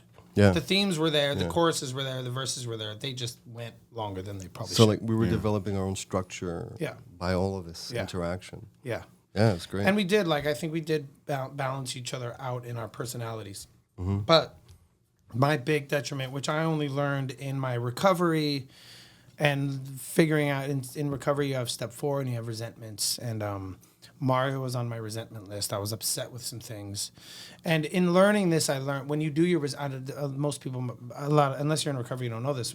When you do your resentments, you look at somebody you're resentful. I was resentful towards Mario for this, that, and this. And then what you do is you ask yourself, what was my part in that? And so it's not about that person anymore. It's what could you have done differently? Where was your part? And I really bulldozed our sessions. And looking back, I couldn't believe how much he stood for it. Like he was really patient, and we'd get in arguments and stuff, but he'd go with it, dude. Because I became obsessed with recording. Yeah. And I knew we didn't have money to get into a studio and record an album. So so we really wanted to DIY it.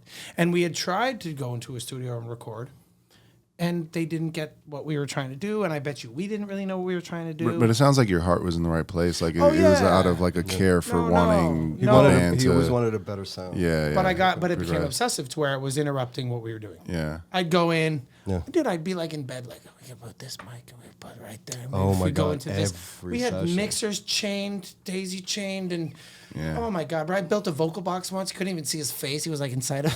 Yeah. I mean, the shit that we did. And I'd go in and be like, I have this idea. We'd have an 8-hour session. We'd play music for like 2 hours because I'm fucking trying to record the band. Yeah. And I really did want to I was like, how and because of that, we don't have one session since 2014 that isn't recorded. We have everything we've ever done. Hundreds, bro. Hundreds of songs. Yeah. Stuff we've never even looked back at. Yeah. I have archives that I need to go in and be like, if it's longer than like a minute, I'll put all 4 tracks into like Logic and here's something I haven't heard since like 2017. Yeah. Right? And video Like, too. Video. And we have video so too. there was a benefit from it, but it definitely it definitely did get in the way a lot. I was real like controlling. What were like the iterations of like your recording efforts? Oh my God, dude. Well, if you listen to some of the earliest ones, it's a Zoom H4 set into the room, and we still weren't doing any kind of volume control. Nothing was plugged into it. So it's just mostly drums Yeah. and very loud. Where was it placed? Somewhere in the middle of the room, facing the drum set. Oh, Probably. room, like Okay. a room mic, yeah. Yeah, it was like a room mic. Okay, And you know, the okay. H4 just has the 2 mics in front. So we weren't even plugging mics into it yet. Yeah. So it was and there was no volume. It was probably peaking like crazy. Yeah, we didn't know about that I yet. didn't know about my own volume control. He still doesn't. like just Animal. For the record, I'm putting that on the record. It's true. I struggle with it. And then he was also just probably, and we also used that muff pedal. We called it the third member of the band. It was the Sound and the Fury. No, the Sound and the Fury was, and we like never stepped out of this muff pedal. So it was just muff all the way up. You could barely hear the notes. Yeah. We have old recordings. I'll bring them in one day, bro. Some are good though. Some are like. Loki just sent me some that he's on. He just emailed me some. We have them, but he was excited to see them. What's that? He found a few like on YouTube. One of them is literally. I titled everything. Maybe we should intentionally create like a trash mix on one of the songs on the project. Oh, we have one. We already have one. I mean, you could just also throw that on. Oh if no, you dude! want. There's a song we did. That could be fun. Just be like, yo, let's make a bad mix. Like, dude, we have one. We have those. We're giving it to you. There's one we did. It's gonna be on the album. It's called Best Day Ever. Oh yeah. It's a decent recording because we've gotten better at this time. It's all tracked out, but it's a jam and there's fuck ups in it. But you're gonna mix it for us, and it's gonna be the last song on the album. Okay. And you can hear me laughing through it because it was one of the funniest songs we've ever done. But that was the idea, was to take one of these old songs and just put it on there on the album. Okay. But yeah, literally one of these ones exciting. Loki sent is called. I called it Inaudible. That's how gnarly we were. So then we took a class on. Mixing. What was it called? What was that? What's his It name? wasn't Creative Live. Wasn't it? It was a Berkeley College of Music course on like one of those learning platforms. I can't remember what it's called now. What was the guy's name? But we both took it. He had a weird name. I can never remember. It was like Coursera. Yeah, it was Coursera. Okay. Yeah. Okay. It was on Coursera. So we learned a little bit there. And then I took a lot of time trying to learn audio engineering. I wanted to do what you were doing. I really, if it wasn't photography, it was going to be audio engineering. I still have such I get so excited when I'm doing stuff like that. I really love it. Yeah. But it got better and better. But it was due to I can't even tell you. I'm telling you, sometimes it would be like, so we got an H6 at one point. So we had 6 inputs. So Mario would go into a mixer, a 2-channel mixer for his vocals, or no. A lot of times he was directly in. 2 channels. No. I think at one point his mic was directly into the H6. Okay. Yeah, that's right. The Then guitar? then Do we there'd have be the guitar, and if you pan a mixer hard left and hard right, it separates them. And that in and out would go into the H6. And this is why you're rehearsing, like at Funkadelic, or we weren't rehearsing. or you had They your own weren't studio. rehearsals. You had No, your no. own studio, right? Yeah. Eventually, Okay. we went No, through 4 studios. Okay, because I'm thinking of like, how do you? So if his vocals are going through the H6, are you also like plugging headphones into it? Yeah. At the same time, or like how are you hearing him back? This is a game changer too. Like, Yeah. Once Yeah. you started using headphones. Yeah. It's like, holy Yeah, shit, I towards can the hear end, everything. towards the end, like that, what we showed you, the Superman and Batman on YouTube, that was done on all, like we had the headphones, we had our own headphone amps. It was a home studio setup for sure. Because You can do a lot, man. I You can do- record. I'm really good. I can do all I could record all our files. Yeah. I just can't mix them. That's just where I'm Like, lost at. do you listen to Anderson .Paak at all?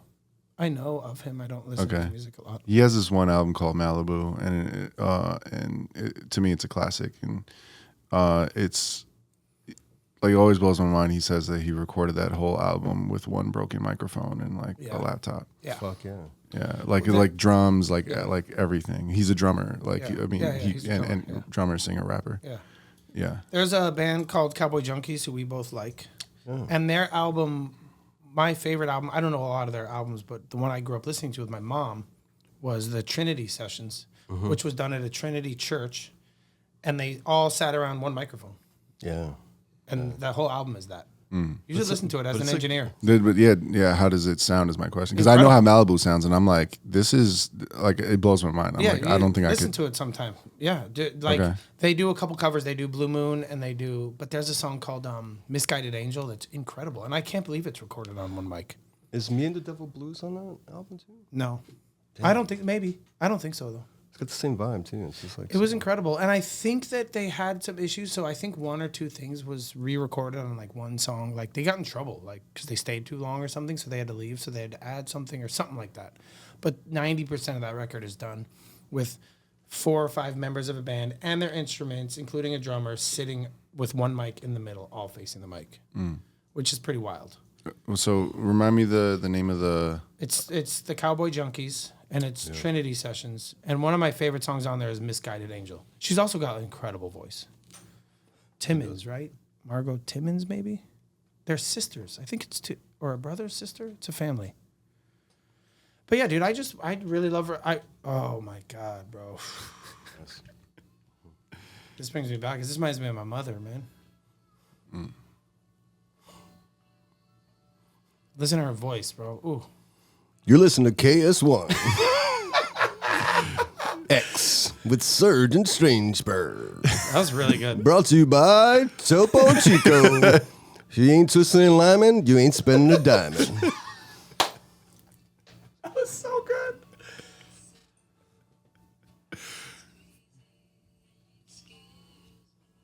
Yes.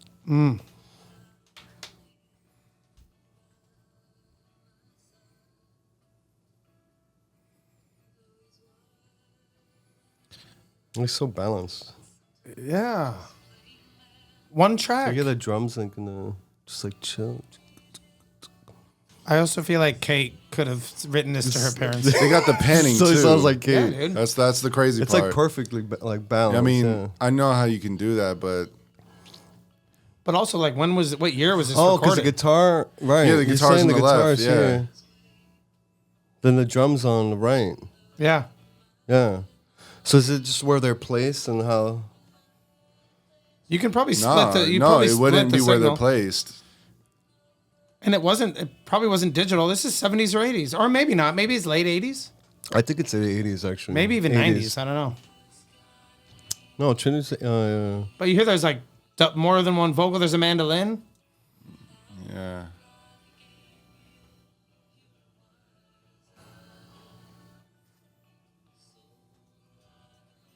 Look at his engineer brain. He's like mapping it out like know. that. Yeah, no, because you would need two mics to record a guitar on the left, and Okay. and like have other instruments on the right or something, because you'd So I have a wonder left how and a they right did it channel. then. Yeah, and so they would have to duplicate the tracks and EQ each section and pan that instrument. So like, I'll explain after. Yeah. I'm still. This whole album is so good. This is great. This is Yeah. great. Yeah.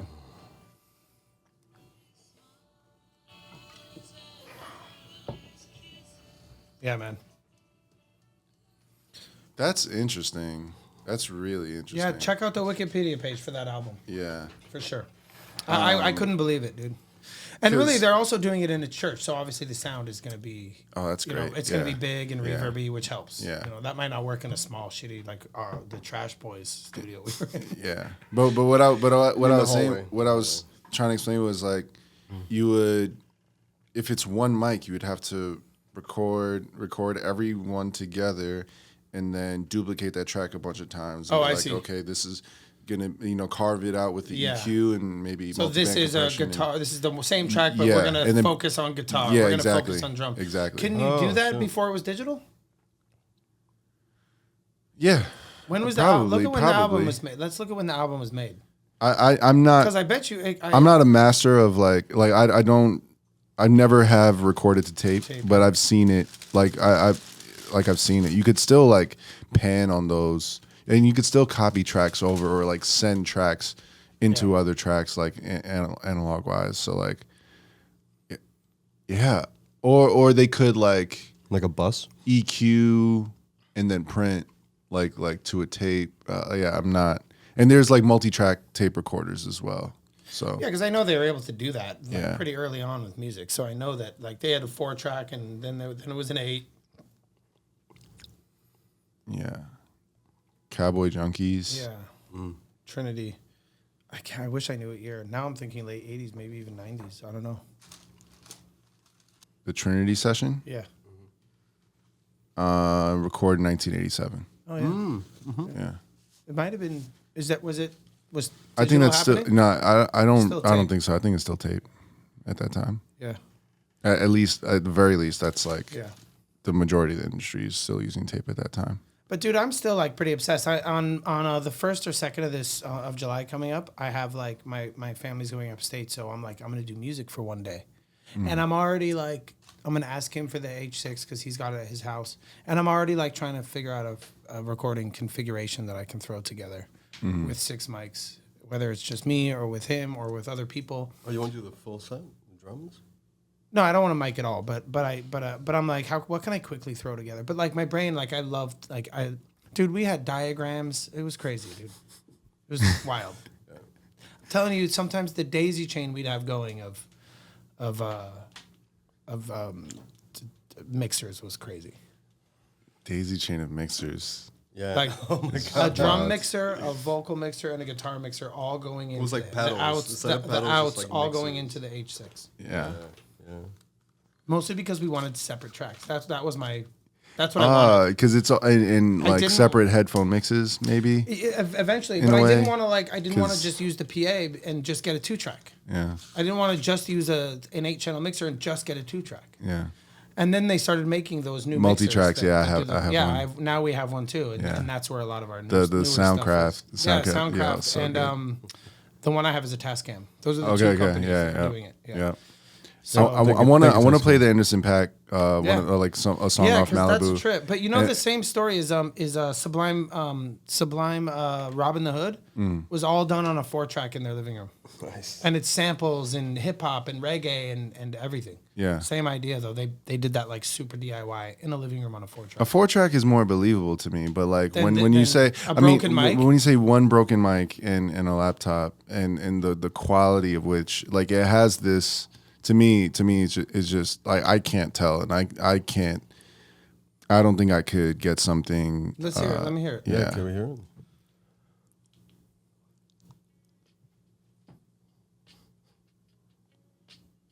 So he had to track everything. Yeah. So he'd do the drums. Yeah.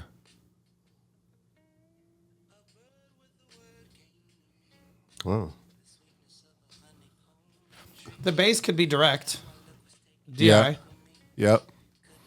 But the drums. But that's a good drum sound for one mic. yeah. Oh, because everything's digital, right? Where do you fucking it's put not, it? It's not actual instruments. No, Everything's drums, on the laptop. No, I'm wondering because he's insane enough. Like he's insanely good enough to where I wonder if he overdubbed every Like on part. a Like drum? just do the kick. I was just thinking Yeah. that. Because that's a really good drum sound Yeah. Yeah. for one mic, broken mic. What's his name again? How's it Malibu? broken? But even if it's not broken, I even know, if it's I just know. one mic alone. Oh, it's okay. I mean, the power of overdubbing and multi-tracking, you can layer as many as you want. But if I didn't know, though, I would never. Yeah. That That's pretty wild. I'm just like the quality, the presence out of the snare and the hi-hats. Yeah, I'm just like Wasn't it's so warm. Yeah, it's really well done. So warm. I think Boston, like the More Than a Feeling album. Listen, when I tell you guys facts that I have, Oh, we love this. trust me that they're not. They could be wrong. Everything I say could be wrong. I don't know that, but I think that album from Boston was the one. The singer did the whole thing in his basement without his band, like in the 80s. Like Foo Fighters. Wow. Yeah, like he tracked it all, did it all, and then brought it to the band. Oh, so they were just a cover band at this point. And then same with I just learned this too. Collective Soul. Yeah. I just learned this from a Rick Beato thing. Did you see this? You watch It's Rick been Beato going- too? I I love watch Rick Rick Beato Beato too. I know because I showed you what makes this song great. Yeah. You might have been listening I to had it before already that, been but watching. yeah. Yeah. He has 2 channels too. Watch the second one. But there's a clip of him talking to the guy from Collective Soul from Shine, remember? And it's like, yeah. Yeah. He said I recorded everything by myself. So he's like I was trying to find new ways to do things. So he did that through a toilet paper roll. Nice. Wow. Yeah. It's hygienically impossible. Yes. Wow. Oh, it's good. Yeah, I love hearing shit like that. Yeah. Yeah. Yeah. But it's been a journey us trying to do this. That's why we're so excited that you've been figuring it out. And I'm telling you how wild it is. And I'm still like, maybe we should try it one session. I can't believe we don't have any pedals or 2 amps. I'm wondering, it's so ingrained in me the way we did that I'm still wondering if we're lacking because of it. Let it go. You are just a drummer now. Just a musician in this band. That's all we're It took here us to do. so long to figure that out.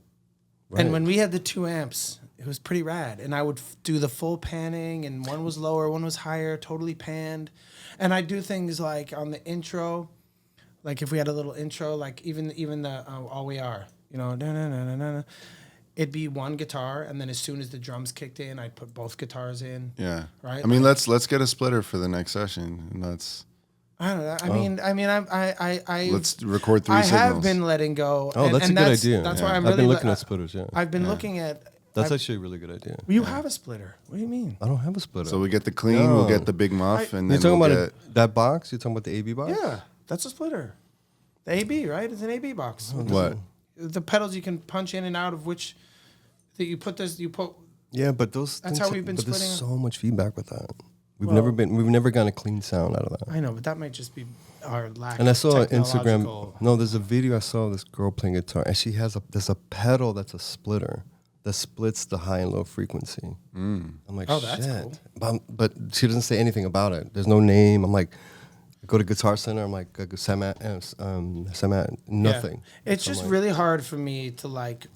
I had so much fun, and I was able to get such cool sounds out of having 2 full different guitars. And if you look at a band like what he means Blood, is that I was able to get cool sounds. yes, out of this course stuff. you were. But I really want I wanted I those, was able I wanted to those play I wanted with those those additional amps. tracks. You I know what I know. mean? Like know. I wanted that.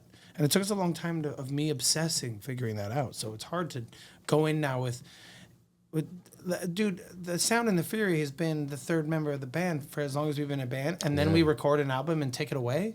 No, we took out the muff before. Remember Like, that's he just like crazy, dude. disintegrated. By the way, do you still have it? You have to like Yeah, of bring it course over I to me. still have it. Henry loves So playing I gotta fix it. Yeah, it's just wild that we've changed it that much. And it was sounds great. It was weird because it was someone brought us like a bunch of pedals. And like, hey, you want any of these? And I was like, yeah, the big muff. No, dude, you had the muff way before I came around. So when did the fuck did that? Big muff was a good choice. You Yeah. just, dude, it was it was the pedal you brought to the studio. But that was the one I picked from a whole bunch. I was like, that could be cool. I didn't know what it I mean, did. I don't think. I mean, do you think if you were to play Superman right now, if we were going to record that track again, would you do it without the muff? No, that's a muff heavy song. That's what I'm saying. Like, It's and different. all of our songs, dude, all these songs were written with the muff, and a lot of them were written with 2 amps. Yeah. So it's a little weird to not be. That's all. But Yeah, But I've obsessed for so long. Let's introduce a splitter. that nowadays I'm trying to be like, you're the guitarist.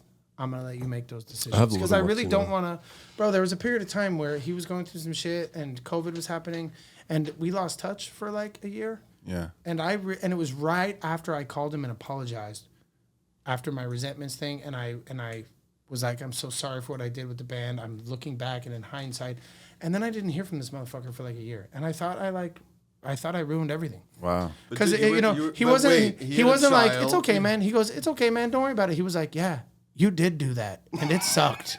And then I didn't hear from him for like a long time, dude. And I was really terrified that I like lost him as a friend and that the band was done. When was this? This was right around COVID. Oh wow. And- oh and wow. But everything was kind of collapsing. Yeah, I know. It wasn't about you. I know that, It was but about the rest of the world. but all of us lost our jobs. The I know, studios shut I know, down. I know. But the timing was terrible because I just like been like, yo, I'm so sorry, and you were But like, dude, yeah, dude. we were like at our peak. We were doing videos. I know. We were doing Instagram. I We were know. doing, And then everything and then, was so good, and it was gone. Boom. I know. Like one weekend, March I know. 13th or March 18th. I'd hit him up and I'd be like, dude, bro, I was like, bro, where are you? Do you hate me? And then he'd text me like randomly. He's like, I still love you, Cupcake. Don't worry. And then nothing for months, like radio silence. And I'm like, what is happening here? A lot's happened, dude. I We were know, I know, We were all dude. homeless, jobless, girl-less. Because I was like, I know, dude. I'm was just like saying, a like, it lot. was crazy. I was really worried that I fucked it all up. I'm just saying. no, it was COVID. It wasn't Okay. chill. It wasn't It's all good, man. We're back now. Dude, But now coming back into it, I've really been like, I need to chill. Yeah. And let him make the decisions on vocally and on guitar. And do you feel a change? Yeah, it's better now. Yeah. Yeah, I mean, we'd he have gets 2 it. amps and a muff if there was no change.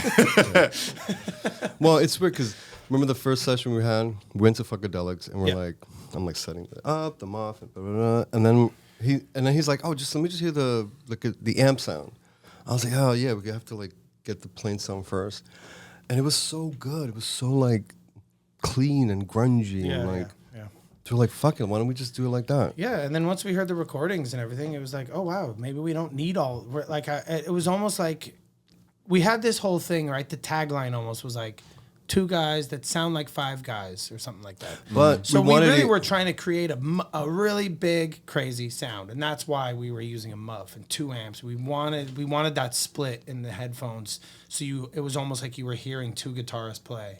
Yeah. And I wanted that feeling where if you showed somebody who'd never heard the band and they put on headphones or listen, and after listening to 2 or 3 songs, be like, that's only 2 people, and none of it's overdub.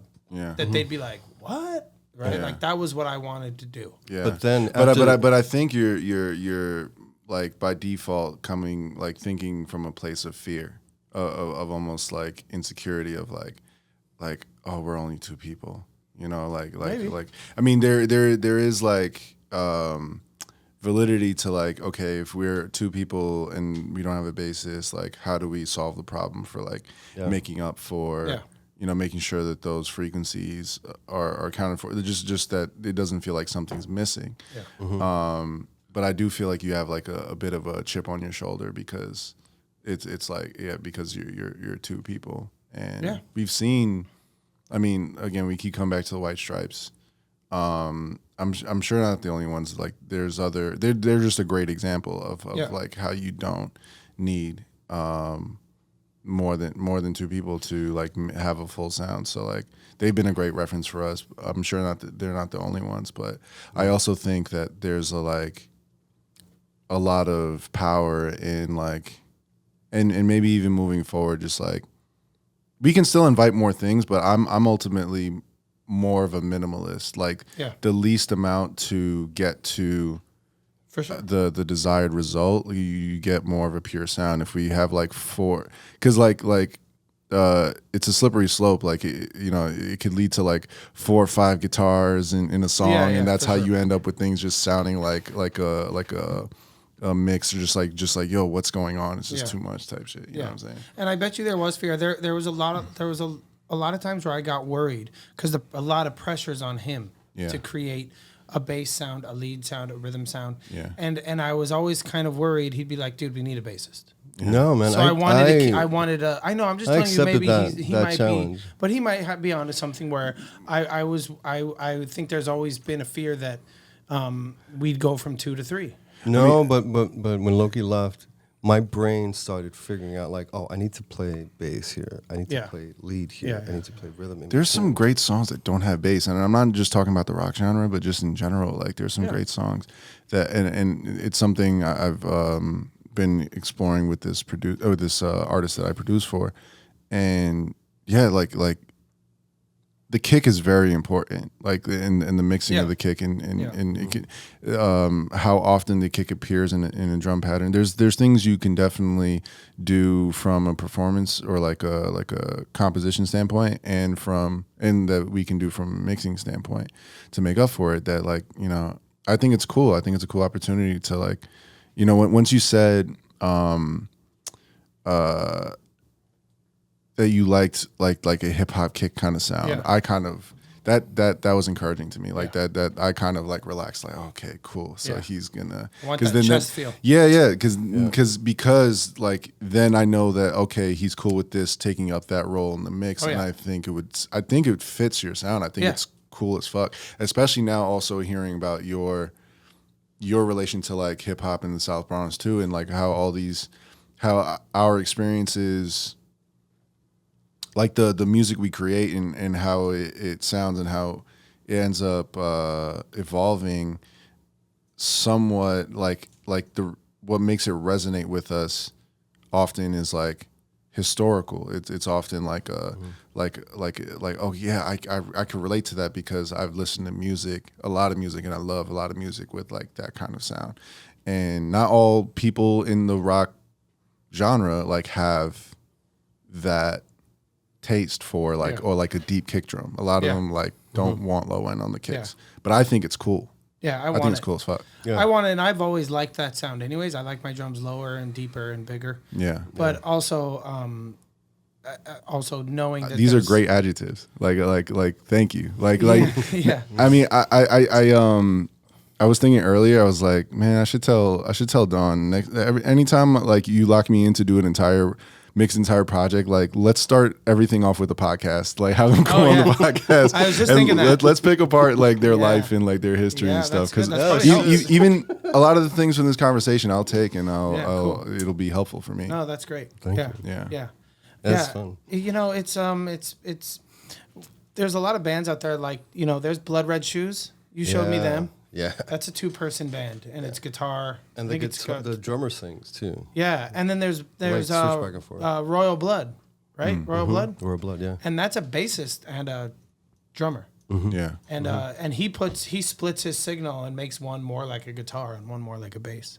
But it's been a fucking journey for trying to figure out how we sound. Yeah, there's ups and downs to that, because like you don't always want the bass doing what the guitar is doing too. Yeah, you know. I know. So that's the trade off. That's like you could do that. You could do the octave pedal thing. You can, but and then there's like the idea they're coming out. I mean they've been coming out with like MIDI triggering technology, and that's also like an option to explore, and something I wouldn't say I know like too much about, but you know, when this particular action happens, when I hit a chord at this velocity, then maybe it triggers the bass to do something. Like I'm sure you can. They have like this kit now. This is kind of a tangent.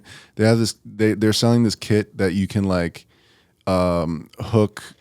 hook it up to, like, it comes with a bunch of wires, and you can hook it up to anything, and like you can play sounds via I've seen that. Yeah, I've seen that. They do it with fruits and stuff. Yeah, so like they could flowers play. and shit. Yeah, whatever the cool. fuck you I saw want. that. Yeah. Cool. I think one of the things that I always, you know, there was some things to me being in the band, and now I'm definitely more open to, that I really was like kind of strict on. Like for a long time, I didn't want another pedal. I definitely didn't want a loop. I didn't want a looper. I didn't want to overdub anything.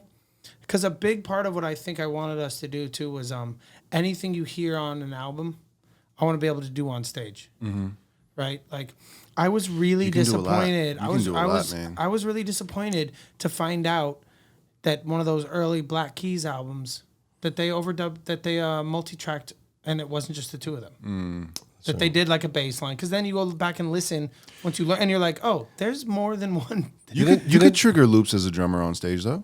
Didn't you say like a SPD? I know, but but I wanted it to be. I was very much like, I didn't want to bring that kind of technology to it. Oh man, I really like the idea. Like you said, minimalist. It is, and I'm much more open. Yeah. I'm literally open to where I'm like, dude, you want to do a looper? Get a looper.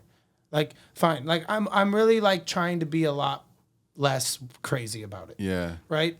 We're not this huge band. We don't even have fucking fans, dude. I mean, we have 6 fans. 6 fans. What? Yes, I can count on 6 views. One of my favorite concerts was James Blake, and it was like, y'all familiar with James Blake? No. Okay, incredible artist. But it was. So he's a singer, producer, engineer, and he had like, it was a very minimal setup. It was like him and 2 other people. James Blake himself he's just like sitting down at the keys. He has like a 2-tier keyboard stand with like 2 different keys on it. So he's just playing keys throughout. There's another guy with like one of those big synthesizers, like a Euro rack kind of situation, like a modular rack. Word. And like no laptop. So it's electronic music, but there's no laptop. And then there's like a drummer who has like a kick.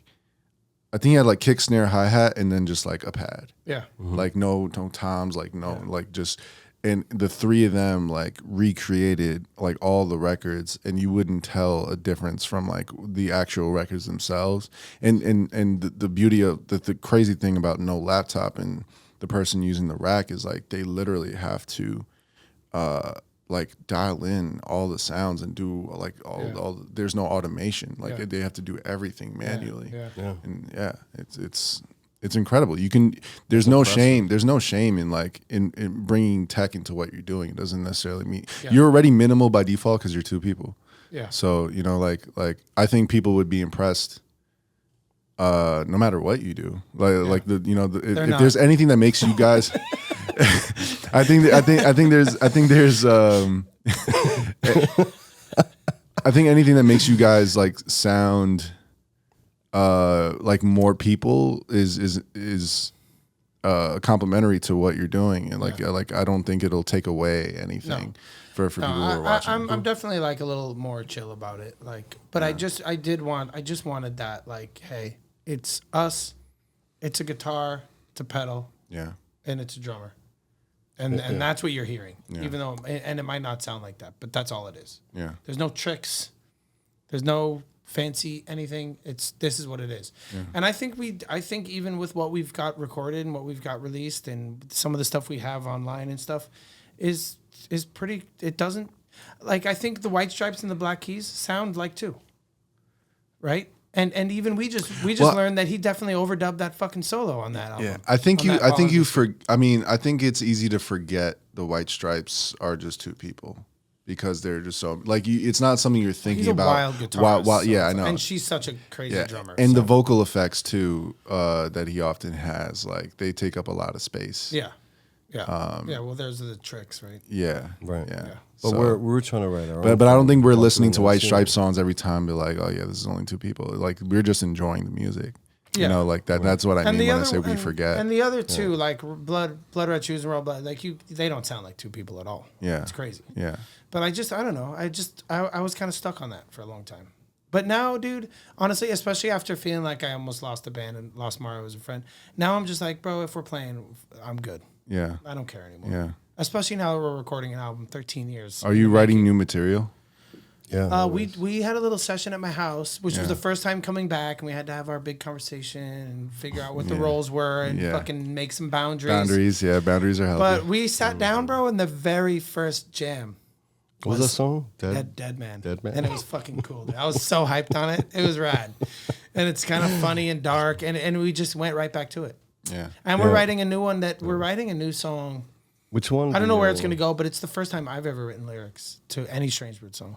Yeah, he doesn't understand the process of like applying lyrics to a song yet. So we were in his house, and I'm singing his lyrics, and he's like, no, sing it like this. I'm like, listen, bro, I'm singing. If you want me to sing the song, I'm gonna sing it the way I'm gonna sing the song. I had the rhythm in my head. So then you should sing it. Well, like, like Blood Red Shoes. It had to work, and it had to work. Like I don't know, it was the timing was off. The rhythm and timing were off. I wouldn't be surprised if you can like just everything you went through and like as friends and as a group, like I wouldn't be surprised if you're like continuing to like progress and write your best stuff like now.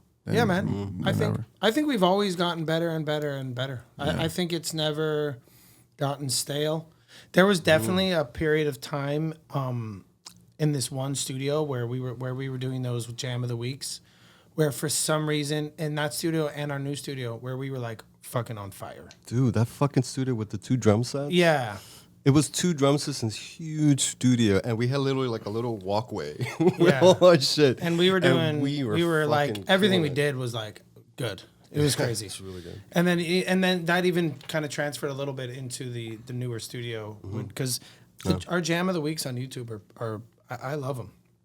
Yeah, me too. And we were in like, I don't know, we were just nailing it. But yeah, it's I think as playing together for as long as we have and doing what we do and being who we are, I think we're always gonna, be doing what we do and getting better. Hopefully, you know what I mean. Yeah. I don't want to get too good. Oh no. We're gonna do our thing. We gotta suck a little bit. I mean, Mario's always gonna have his own. Oh, I don't know about suck, but like Mario's always gonna have his own personal tuning, and that's never gonna leave. You can't even explain. Yeah, I mean, that's not even a matter of like good or bad. That's just you're gonna be unique. We've always we talked about like I've started taking like because I think when you say like too good, you're like you're saying like getting so technically good that it's boring. Yeah, like I don't think Meg White is like a phenomenal drummer, and I think if she started taking like drum lessons and became like a really amazing technical drummer, it wouldn't be the White Stripes. Yeah. But Jack White says that about her. He's like, she was so spontaneous. Yeah, and like had this energy.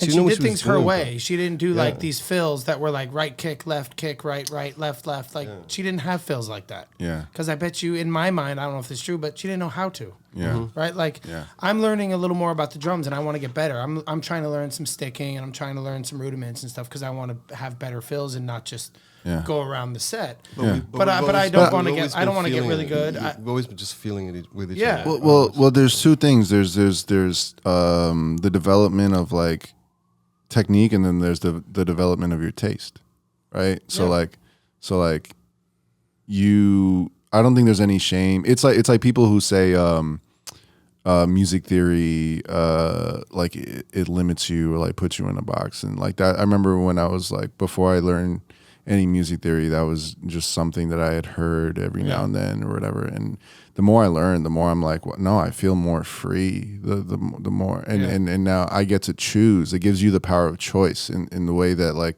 learning any language, learning more words, gives you more options to choose from when you want to express yourself. So as long as like you continue to be mindful and aware of your taste, like and you know, practice restraint. You know, don't get so caught up in the technique that you feel like it has to.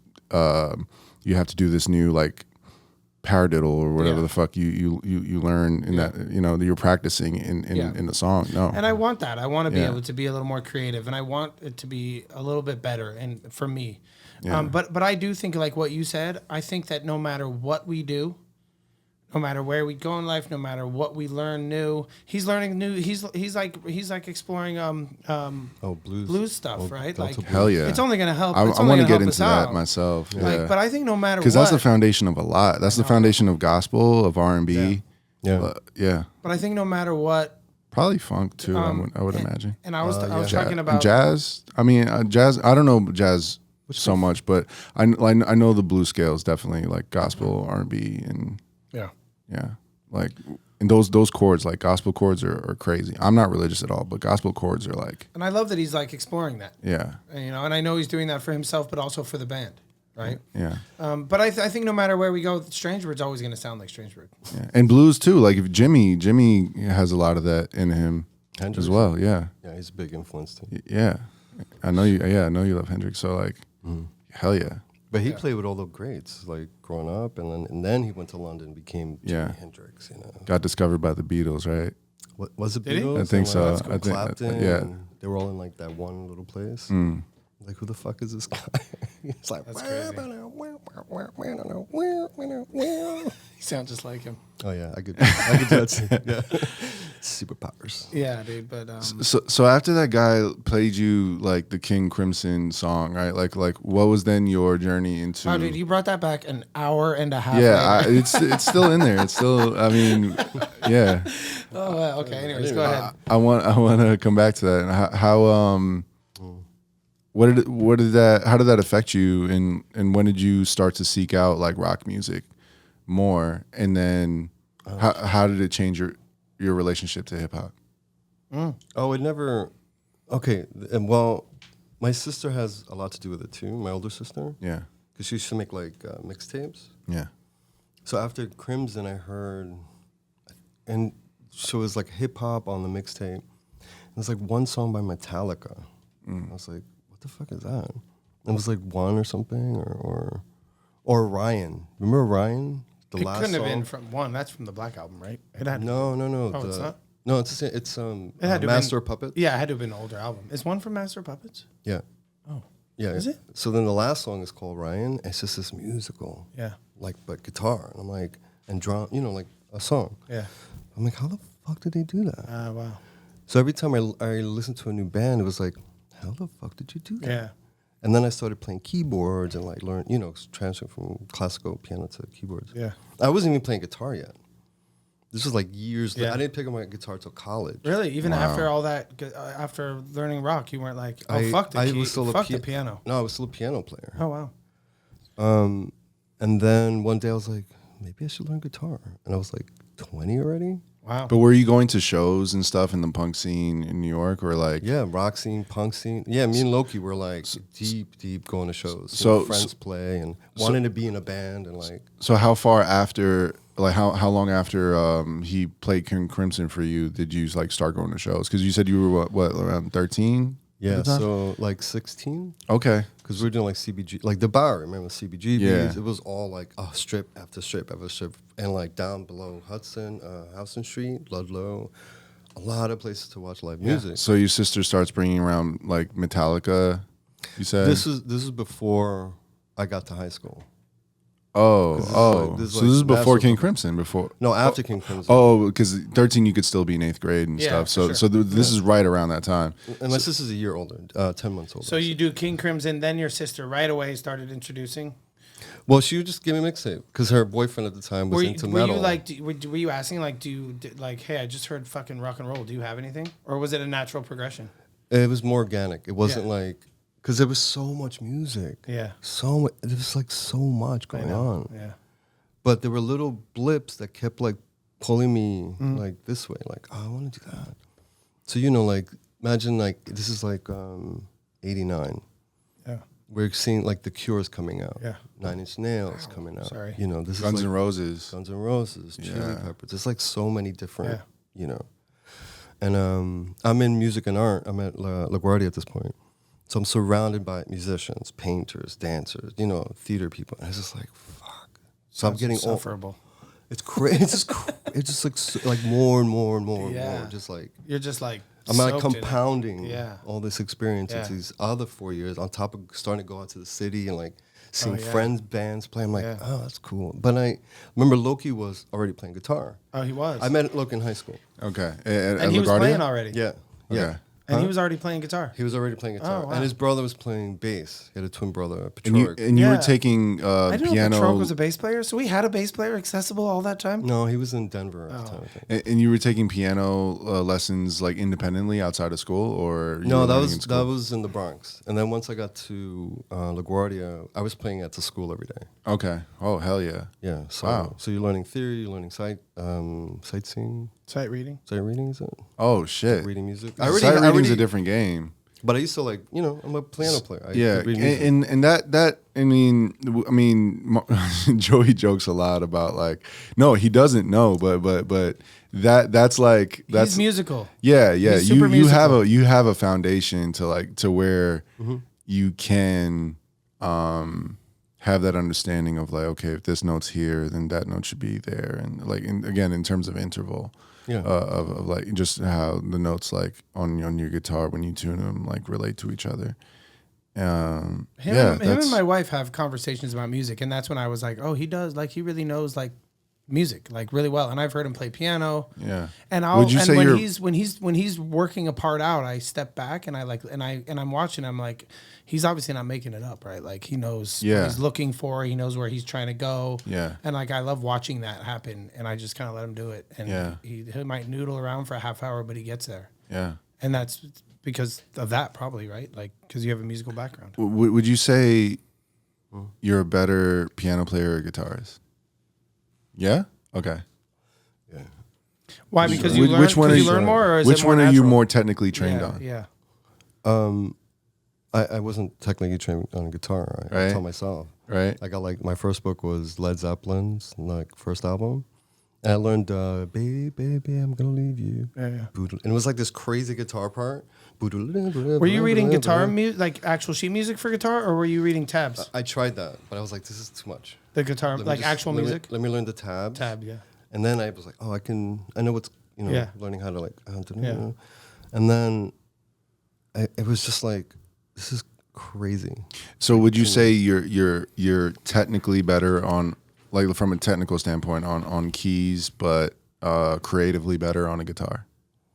Yeah, I'm classically trained on a piano, but like when I remember like going to she was like a Cuban lady from an exile from living in the South Bronx, and she would teach me a piece, and I'd be like, oh no.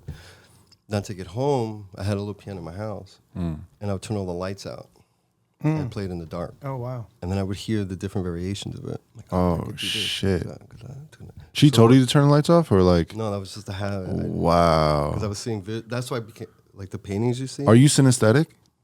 What's that mean? Synesthesia?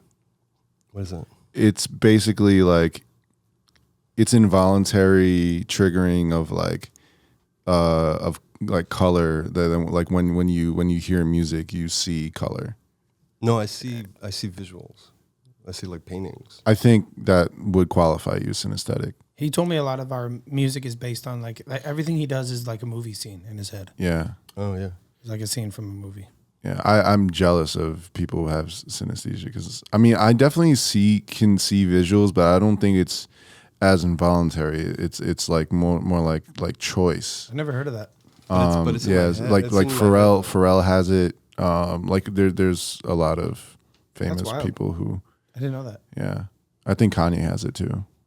Okay. They claim to be I wonder if synesthetic. my wife does. I'm gonna ask her. She might. Your piano playing and stuff. Oh. Yeah, Oh yeah. So yeah, just but So- but the original question was just coming back to like how you started to branch out and like seek out rock music like after being introduced to it. So your sister was bringing mixtapes. You said you were and then you got into high school and you started like going to like punk shows or whatever. yeah. Every show we could find. This is before 16? 16. Or at 16? Yeah. Okay. So this is what, like sophomore, junior year? Sophomore. Okay. Yeah. Cool. 89 to like 92 high school. And how, like, what happened? Were you still very into hip hop, or like had it kind of like shifted? Well, you can understand this is the era where did Tribe come out yet? Or was Yeah. that- So like I was, Wait. It was Tribe like 90s, like early 90s. I thought it was. I think it's late 80s. Was it? I mean, Because remember, because at I think this- Leaders of the New School was late 80s. right, but then they branched out. to And Tribe. so Scenario, right, when was that? I feel like it's got to be like 89. Okay, so think of that year, that coming out too. And remember, I was going back to the Bronx after going to high school. I was still living in the Bronx. So hip hop was always still there. Ooh, 1991. Yeah, that's my Yeah, junior. yeah. So junior early year. 90s. Yeah. Yeah. So it was still, So that's like 16, was- 17 years old. but it was like a back and forth. So I'd go to the city with Loki, we'd hit the villages and like, see Yeah. like music. Go back to the Bronx, it was like hip hop. Yeah. I was like, okay. So it was always a back and forth. But And then in the house. oh, the merengue salsa. Yeah. It was awesome. You know what? I didn't know salsa was a New York genre. Is Oh, it? is it? Yeah, salsa is like from New York. It's created in New York. Oh wow. Wasn't Cuban? I didn't know. No, you sure? no. It's from people who are obviously of that descent, but like I think of mixed like Hispanic descent, but it's created in New York, That's dope. specifically Uptown. That's dope. That's an Uptown thing. Alto Manhattan. what he said. Yeah. Alto Manhattan. Okay, You gotta say it more white for me to understand. alto. I don't know. Alto Manhattan. I didn't know that shit. That's cool. Right? That's a fucking genre. Yeah, Yeah. yeah. Do you still? Is that still played in your house? Is your dad? What does your dad listen to? I feel Yeah, like he same. listened to some rock and roll. Though. Same. Plus classic rock. No. No, still No. that. None of that. None of that. But my dad had like a DJing background, so he would play like a lot of 80s rock too. That's where I got introduced Popular to like stuff. yeah, I mean Scorpion Yeah. and fucking 'Cause you're a Journey. He DJ. loves Steve Perry. Yeah. I got into like this is way later, but like I got into like Fight with an Steve argument or like a debate discussion with my dad about like who's better between Steve Perry and Freddie Mercury. I was obviously on the side of Freddie Mercury. Right. yeah. Right. And my dad and like That is a big debate, though. is it? It shouldn't be. It shouldn't Why? be. They're both incredible vocalists. But I mean, they are. But one is a lot more You think incredible Freddie than the Mercury's other. like way above? Absolutely, I don't know a lot about it, but I know that people think Steve Perry's like one of the best singers ever, right? he's great. It's great. He's great. It's not He's Freddie great. There's a Mercury. lot of great singers ever. There's just too many. You know what I'm saying? But you think Freddie Mercury's up there? Yeah, I think he's in a different tier. Yeah. But yeah, it was me, him. We call him my uncle. Like Yeah. Trinidadian culture. Everybody's your uncle who's older than you type Oh, shit. deal. Yeah. it's And then my mom or whatever, and then everyone in the room basically decides like who wins because like it's like okay, we compared two songs to each other, Yeah. and everyone chose Freddie Mercury, and my dad just got pissed and walked out the garage. That's hilarious. what were the two songs? Yeah. So, Oh, no, if you remember. I mean, no, I was like, I mean, I went with Bohemian how old were Rhapsody. It was like, How old are you? oh no, this is way later. This is Yeah, but like, what was this like last year? Or no, was no, this no, like, I think I was like yesterday. 20, maybe like 27 or how old are you right now? 28? No, I'm 35. Okay, so it was a while ago. Yeah, it was a while ago. That's funny though. Yeah, that was the first time I saw my dad like act like a child. And I'm like, Damn. come on. That's funny, dude. Like, I don't want to play anymore. I flipped the table. Fuck that. That's Yeah. funny, dude. But yeah, did your relationship to hip hop, like did it shift when you had gotten more serious? Well, but you said you go back to the Bronx, hip hop is still going on. Like, Yeah. how did what was that balance like? I just think it's such a cool and unique perspective, like to grow up in that time frame in New York City. Yeah. You're that's like the 74 when you're born, the Bronx is burning.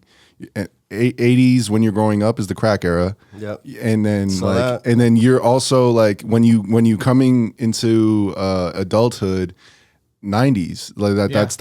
That's the golden era of hip hop. That's the Big L, Yeah. the Biggie, Tupac, the Yeah. Nas, Jay-Z, like Yeah. all that. Big L. But see, that's in the background for me. Because I like 18, I'm like out. Like I don't want to come back to the Bronx anymore. Yeah. And so that affected what you're listening to, just based on that. Yeah. And you were just more rock now. Went to college. Yeah. I was like living at college. Where? Long Island though. This is Long Island. LA. Oyster Bay. LA. LA. LIU? LIU. Yeah. CW Post. yeah, LIU. That's LIU. LIU. Yeah. Yeah. So it was like first time. Are you a college graduate? No. Oh, You okay. said LIE. College on Long Island Expressway. I took the LIE to LIU. And my grandfather's 77 Cutlass Sierra. Dirty old brown fucking dope ass car. Nice. Low-key riding shotgun. And I was doing donuts outside Oh, the God, college I love it. campus. Doing donuts in a hoopty? I'm assuming it's a hoopty. I just picture, I don't know what a Sierra looks like. Yeah.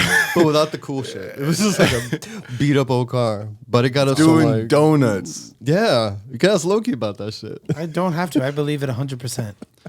What was the thought process behind doing donuts? Were you like, yo, Oh, we had all the room. There was so much room in front of the campus. Because it was 107 was right outside. when did you get the idea to do donuts? Is it just like, Loki said, punch it. That's all it took. Yo, I wish I could have been hanging out with you guys back then, dude. That's hilarious. and you just knew what punch it meant? Yeah. Donuts. Okay. That's incredible. It's a heavy car, yo. It stays. Yeah. It stays down. Oh, yeah, for sure. It's not flipping. It was not flipping. No. That's incredible.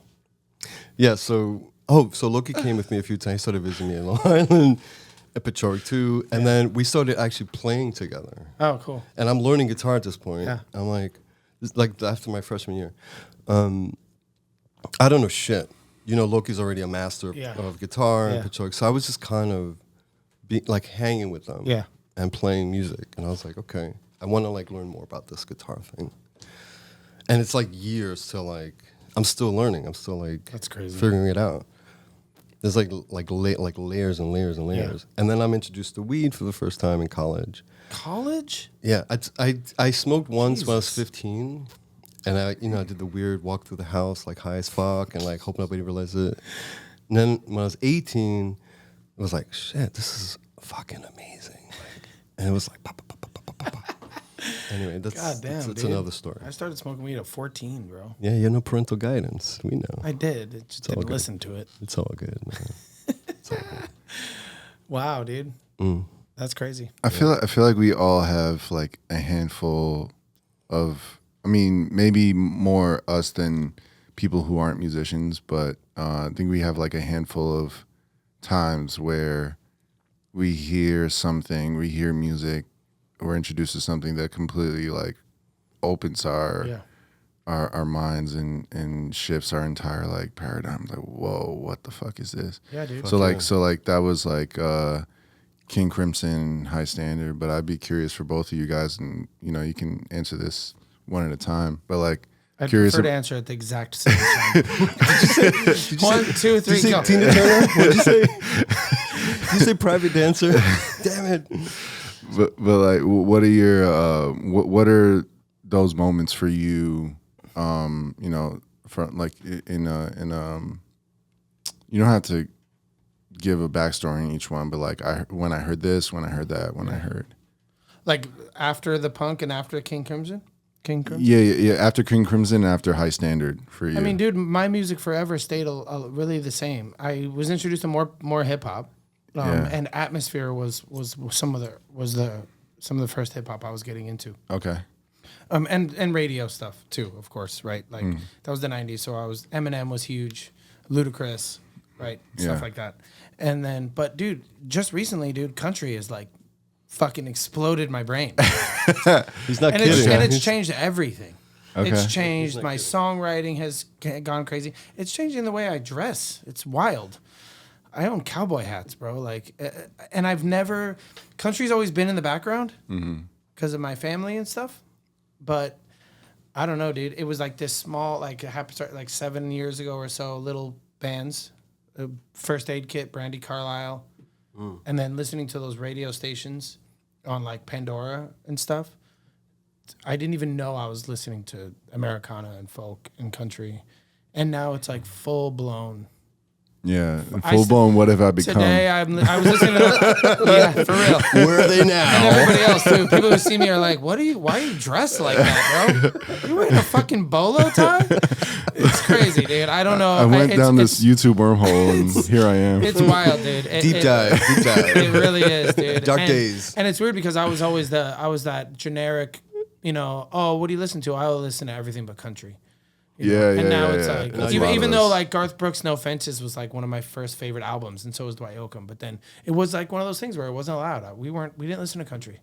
And even in 2011, I was listening, like I was in New York, fist pumping at Lit Lounge, drinking Edward 40 Hands and drinking Paps, and listening to like Lady Gaga and like this was new music to me. And I was listening to like Top 40 and it was party music. And my buddies were going to Country Thunder in Arizona, and I was like, you fucking idiots. Why are you listening to country, bro? That's lame. Yeah. And they'd make fun of me listening to Kesha. And not like 3 years later. They were right. When you're partying your ass off, bro, yeah, you want to listen to some Kesha, bro. I mean, it makes you want to get hammered. I mean, I like G6. Fly like a G6. Yeah, G6 is fun. Bro, I got a whole playlist called The Crunk Trunk, and it's all 2011 fucking club music, and it's amazing. But yeah, even that early, even that recent 2011, I was making fun of country music. But after High Standard, what was the next thing to like blow your mind? To like, from then on, it didn't change that much. It was punk rock, rock and roll. Yeah, I still listen to oldies and hip hop. And other than that, nothing. Like what are like the bullet points in the timeline of like this was a moment, that was a moment. I don't think I had much after because music has been like I'm obsessed with music. Yeah, I listen to all of it. I listen to everything. Yeah, I've always absolutely loved music. So I was super open early, except for country. Yeah. But as soon as my buddy started listening to hip hop and showing me that, I was so into it, you know, and stuff like that was Jurassic 5 was a big one. I was like, damn, these motherfuckers are good, right? Atmosphere was huge. And then it was mostly I listened to punk rock, rap, and rock and roll for a long time. Blues, I went to a blues music festival and that kind of fucking blew my mind. Watching those guys on stage. Like I saw Buddy Guy, I saw BB King. He's awesome. I saw Charlie Musselwhite. I don't know who that like all in a weekend. It was fucking crazy. Nice. Right? Like in blues. Musselwhite's a crazy last name. He's a white guy who plays crazy harmonica and he's one of the best. Yeah. Yeah. Cool. Yeah. And it was just some of the biggest blues bands and that was pretty mind blowing, especially live. Yeah. And even more, I think more to me than listening to music that was life changing or these aha moments. It was watching live bands, going to shows, getting in a mosh pit for the first time was incredible. Crowd surfing. We used to mosh on the bus and shit, dude. We'd go to our 8th grade dance and have mosh pits and crowd surfing. There's 10 of us. Yeah. But like live shows to me, that's a funny visual. Yeah, dude. Live shows were crazy to me. And like my mom would let me put on live shows like in our driveway. Yeah. Like I'd invite all my punk rock bands friends and So live music to me was even bigger. But for a long time until country music, dude, the music stayed the same, and not a lot was super like life changing or aha. After punk rock, it pretty much stayed. This is what I listened to. There was some stuff, you know. My ex-girlfriend introduced me. I wasn't a big Led Zeppelin fan, and I was like, wow, this is fucking good. I've tried to get into Zeppelin so many times. And She changed it. She really changed it for me, dude. And she showed me other bands too. Cake. She listened to a lot of. I can't stand Zeppelin's mixing, and I think it fucks me up. Oh well, Damn, yeah, that's a bummer. Even though like that's the famous drums recorded in the foyer of the house and Bonham. yeah, when the levee breaks, right? That's crazy. I've tried. Like I had an era where I was downloading discographies. Like I downloaded Pink Floyd's discography, Bob Marley, Queen, bunch of bands, and Led Zeppelin was one of them. And I tried, and I was like, I can't. It's weird. I'm thinking about that now, dude, because like I love reggae so much too, but like I never did deep dives into music. I only listened to what I had available to me. Like only now am I deep diving into reggae, so I know more than Bob Marley. Who you diving into? I mean, I'm just trying to like old stuff like the Pioneers or like just older stuff. Gregory Isaacs? Yeah, stuff like that. Peter Tosh. Like, Dennis Brown? I don't know Dennis Brown. Oh, Reggae Dennis Brown's a good one. Reggae roots too. But like I never really and remember like it's easier now to like look back and find this music. Like we were stoked to have LimeWire. But before that, it was like somebody had to have an album. For you young kids. Yeah. Somebody had to have like an album for you to hear. So. And then someone had to physically upload it to the internet. Yeah. But even like even before that, like good days. The good days. Oh, you know what was one, and this is still early, dude. Was Michael Jackson? That was an immediate I was immediately like, this is incredible, and I've always been a huge Michael Jackson fan. Yeah. But for the most part, dude, country has been the most craziest thing that has changed because it came out of nowhere. Who really changed it for you, like in country, like? It wasn't a band. It was just being like, it was this slow progression into listening. It was Spotify. Spotify had a huge part in it. Yeah. Listening to radio stations, getting suggested things, listening to the Discover Weekly, liking somebody like Brandy Carlisle and listening to her radio station and hearing the other bands. Like all of a sudden, Sturgill Simpson would come on, and I'd be like, "Whoa, who the fuck is this?" Like, and it really, what was interesting about country was it really brought it back to stuff that I was growing up with. It has a very strange feeling. If I go in my car today and put country on, I'm like, it feels right, which is weird. Like I'm not forcing it or something. And I think it's because, like I said, my family were urban cowboys. My grandpa was like, he had belt buckles and rodeo statues in his house and pearl button snaps, and he'd wear his cowboy hat and he'd listen to Willie Nelson and old country music. And so I think a lot of it is bringing me back. And, you know, I was listening to a podcast with a punk rocker, and I think he said, like, all old punk rockers listen to country. It's just it might be like the natural progression. And if you listen to a lot of country too, like cowboy chords and things like that, if you break it down and if you put a punk song on an acoustic guitar and slow it down, it's just country music, dude.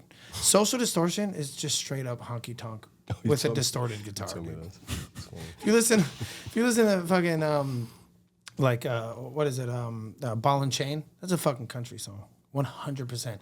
He just sped it up and plugged his guitar into a fucking pedal.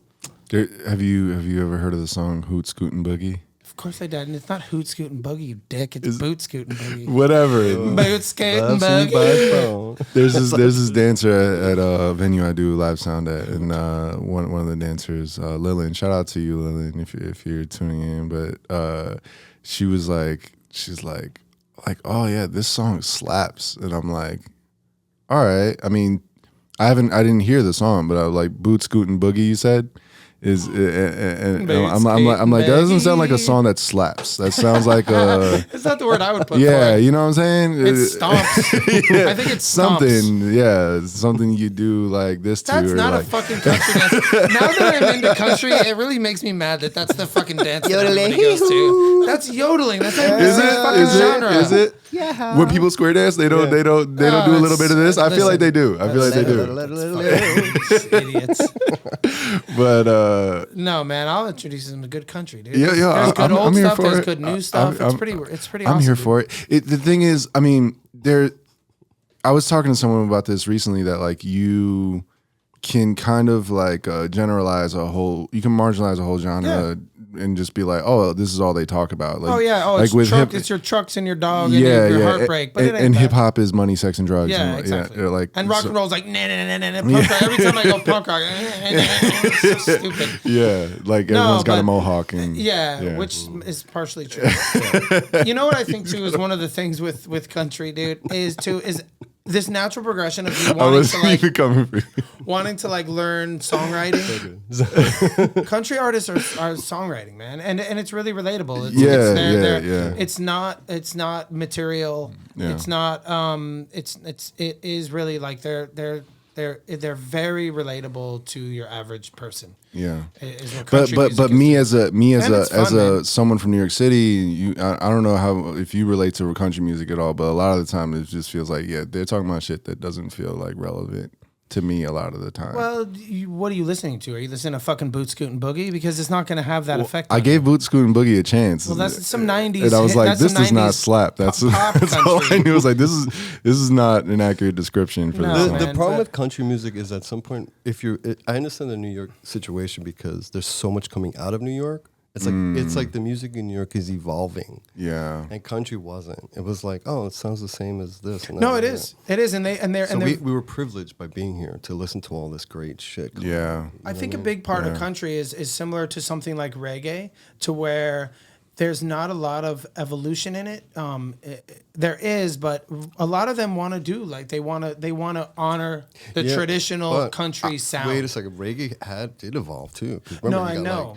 Reggae roots. You got ska music came out of reggae. Yeah, dude. No. Dancehall. Dude, country's evolved that way, but it often will sound the same because they're trying to. I think there's a lot of memorializing older country. No, that's cool. Like it came from a place that's really. If you're a new country artist and you grew up on this and this is the music you love, you want to keep that alive. So a lot of it is but genres are genres because you can listen to it and know that this is country, this is reggae, this is punk. I think that's the same. But I think that's like part of that. Like in order for genres to grow and evolve, you have to allow them to grow and evolve too. Yeah, sure. And country is for sure. There's new country that's very good. In relation to what you were saying, so my dad, when he used to bring his drinking buddies to the house when we were growing up, late night they would play like Vicente Fernandez. So he's a Mexican singer and guitar player. His son, Alejandro, like took over. But it was like drunk Mexican music. And I get it. It's like it's not evolving anything, but it hits you so hard. I'm like, I get why you guys listen to that shit when you were fucking drinking every fucking night. And there might be new Mexican artists who are playing that sound because that's the traditional sound. Yeah, so that's what it is. I get that in relation. For me, it was Mexican, like that kind of music, like. And like rock and roll and punk doesn't necessarily have that. Punk has a sound. It's faster. It's got a specific. Sometimes it's got that faster. But there's still variations of punk. I know, but it's new music, so it's a new genre. Hip hop is a new genre. Punk rock is a new genre. Country and stuff like Hip hop's not a new genre, but country goes back to like the fucking like the 1800s. Bro. Yeah. That's what I'm talking about. Like if you look at country's roots, blues roots, this shit goes very far back to the beginning of modern music in America, right? Like. It started over a century. Hip hop is half a century now. Yeah. Whereas rock and roll is like 50s, right? Yeah. But if you listen, but country is like an old style. Reggae is not that old, but still like reggae has. I think reggae's what 60s. Yeah. Probably 60s. Yeah. Yeah, but it kind of came out of like the rock and roll, like twist and shout. It came out of ska too. Reggae came from ska. Well, before because remember the Wailers before ska. I think ska was first, and then reggae. No, no. I'm not entirely sure. Yeah, I think like Ghost Town, like Mighty Bosstones, Toasties. Yeah, but if you listen to like old ska, like what's old ska? Something like isn't this the Scotalites? That came after. That came after reggae. I'm pretty sure. I might be wrong. Like I said, ska originated in the 1950s. Yeah. No shit, bro. Bob Marley literally started reggae. Well, the Wailers from ska, but Bob Marley's like the original reggae. He created that genre. So then ska. So then reggae. So then the late one 1960s. So it was like punk ska then. Ska punk came after. where Right, they so then- combined reggae, ska, and punk, Oh, and shit. that's where you get those bands like Simmer Down was the song I was thinking of. Simmer Down is kind of like that rock and roll Bob Marley. Simmer Down. Yeah. Well, you know, Yeah, I just yeah, was yeah. with Bob Marley, what they were doing a lot with they changed the traditional reggae sound, as traditional as it can be from the '60s. They Americanized it on like some of those Yeah, albums yeah. to make it more Simmer palatable. Down is American as fuck. Yeah, to make it more palatable for white Americans Or British. Yeah. Yeah. But like I was just watching something on this, and they literally were adding or taking away instruments based on what was going to be more digestible to the average American. who's Trying to sell records. Yeah, man. trying to sell records for sure.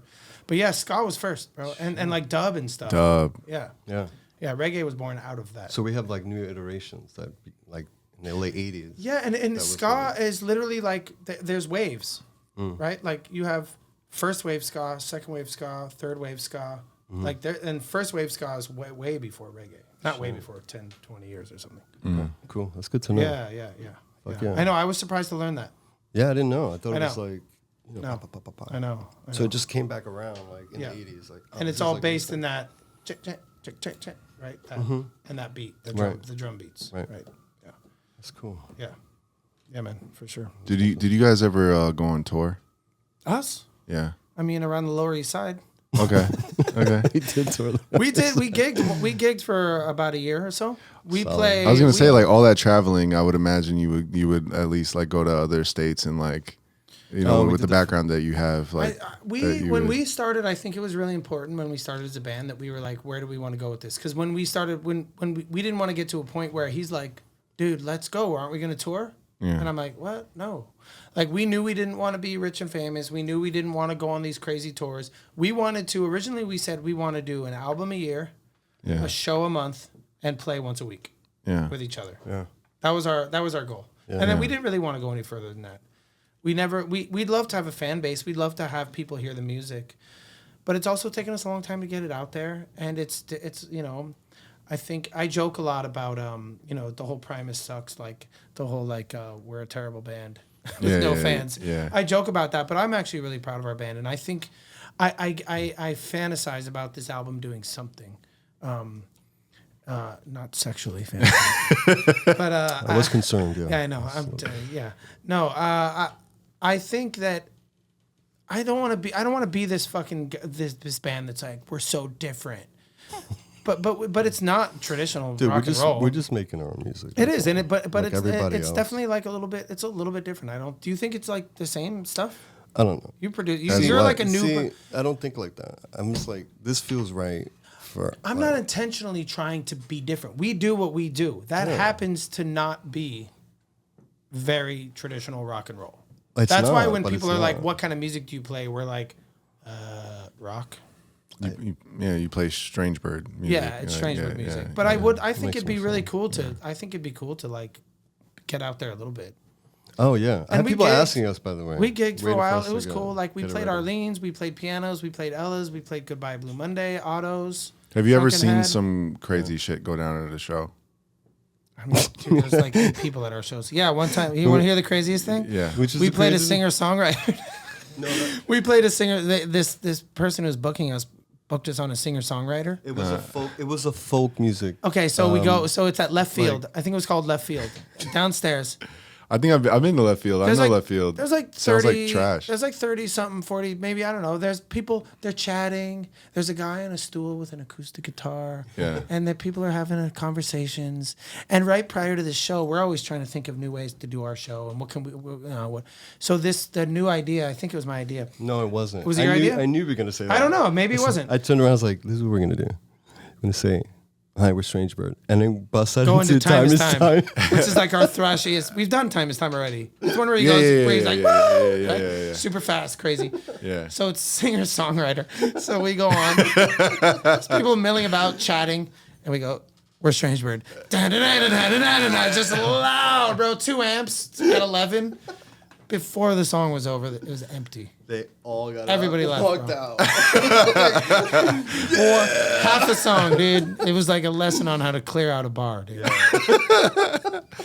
And we played a show once at. That could have went two different ways, man. Like I blame the booker, dude. Put us on a rock night. No, but dude. it could have had the opposite effect. Like it could have been didn't. like, it's like could have. Back to the Future when they're like he's playing rock and roll like the Chuck Berry for them for the first time, and it's like no one's heard the sound before. Like it could have been that moment, but it was the opposite. It was the opposite.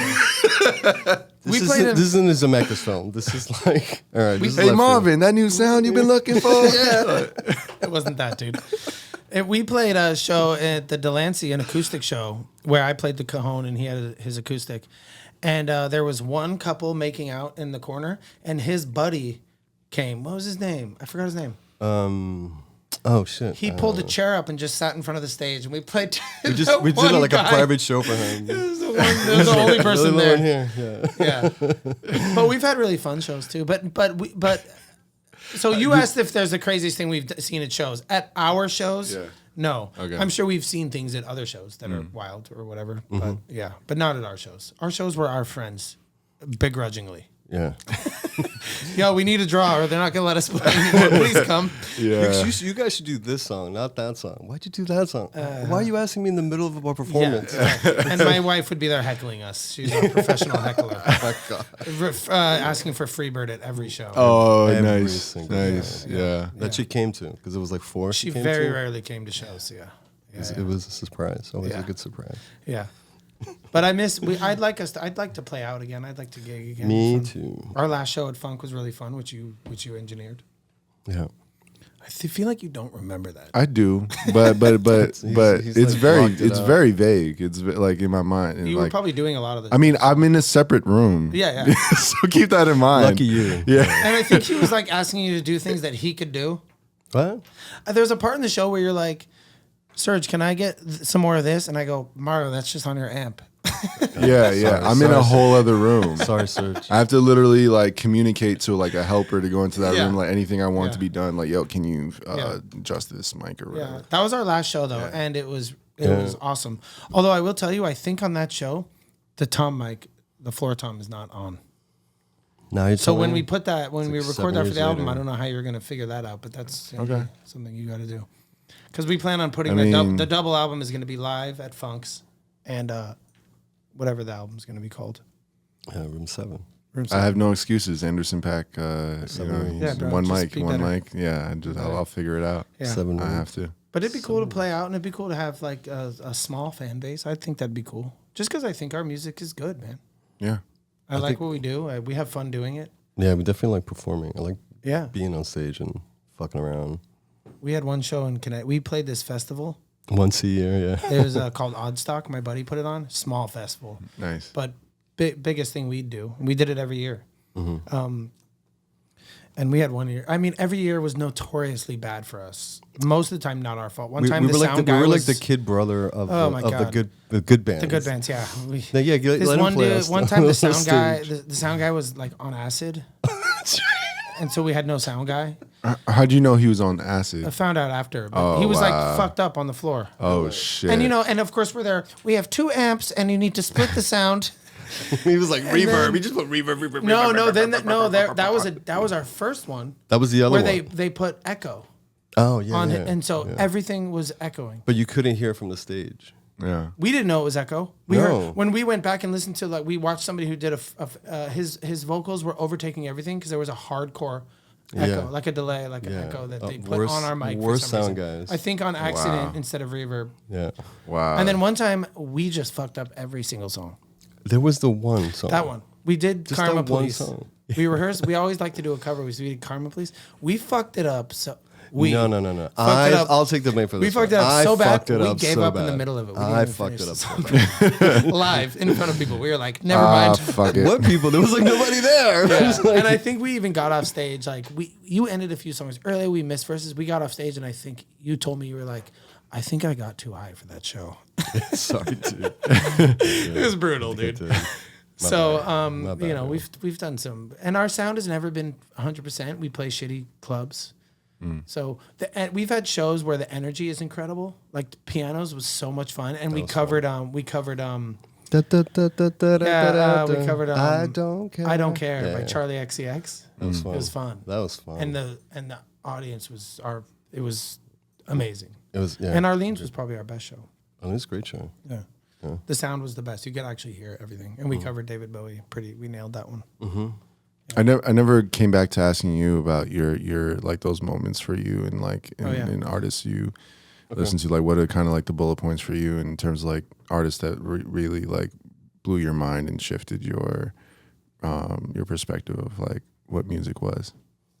Oh, well, I'll give you one just because this was like, and thanks to Detroit for that one actually. You guys ever heard of like Mr. Bungle? Mm-mm. Oh, I've heard of him or them, but never ever experimented. So it's but it's supposed to be really wild stuff, right? It's crazy. Mike Patton from Faith No More. Faith No More. Okay. So he had a side band, and it was just like the most insane shit. And I remember he gave me the album, and I said, "Listen to this." I'm like, "Wow, this is like all out." Yeah. It was like no holds barred. Like you could do whatever. Yeah. It was like wow. So that album for me was always on repeat. Like that, and that's the year I'm like, I'm still learning guitar. I sucked, and this is the other thing, I sucked. I was so bad at guitar, and I'd be playing with them too, and they're like, and I'm like,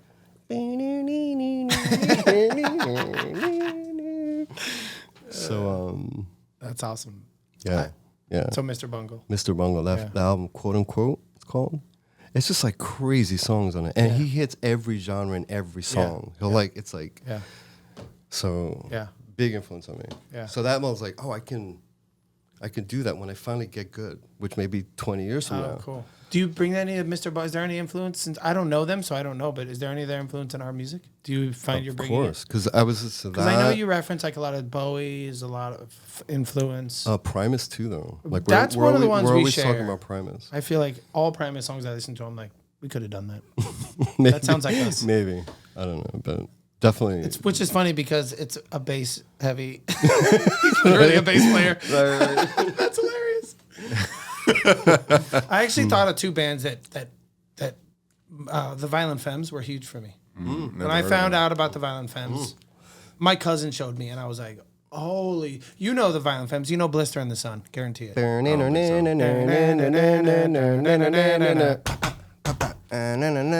I'm a walking, I strut my stuff, and I'm so strong. That sounds familiar. Yeah, because everybody knows that song, bro.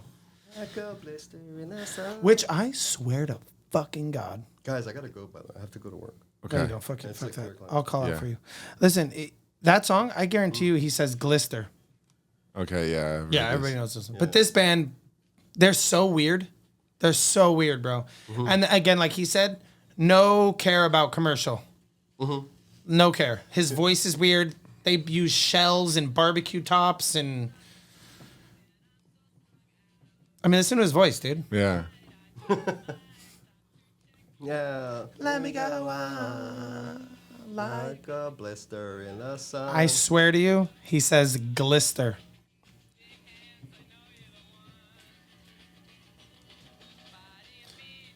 Big bass, big slappy bass. Yeah. And a guy on a snare. Yeah. Yeah. So the Femmes were huge for me. That mix is interesting. I love that. You can't help it. That's funny. I love that. Yeah. And then Fantagram was pretty crazy. Fantagram's a good one. Dude, they fucked me up. I Yeah, love yeah. Fantagram. Yeah. Huge. What a Same. cool and also like AWOL Nation was a big deal for me. And Okay. these are all really recent. Okay, yeah. But those bands were I was like, wow, you can really do whatever you want. I liked Sail. I tried to get into AWOL Nation, but after Sail was dope. I think Sail's one of their worst. Because if you listen to everything they do, it's nothing like Sail. Yeah, Sail yeah, was yeah. their saddest. Yeah, They're like happy 9 Inch Nails. That's what I call them. Yeah. But Fantagram was a Fantagram, yeah. And I've always Mouthful of Diamonds. Dude, that's what got me into Fantagram. That and song. When I'm Small, too, like those two. Mouthful of Diamonds played at Delicatessen, and I was like, "Who is this?" What? That's how I got into Fantagram because that song played at Deli. Oh, okay. Yeah. For me, those are huge. For me, it was like Eminem. I think was like the first one to really like blow my fucking mind. I was just like, I think that was like everybody. Yeah. Even my mom was like, "This is wild." Yeah. Yeah. Yeah, and I wasn't really allowed to listen to music with curses in it, like growing up. Oh, really? So like, I have family in Germany, and I went to Germany, and I might have been like 12, 13 or something like that, and I took my opportunity to like, because they don't know who the fuck like Eminem is or at the time, or like my uncle not really aware.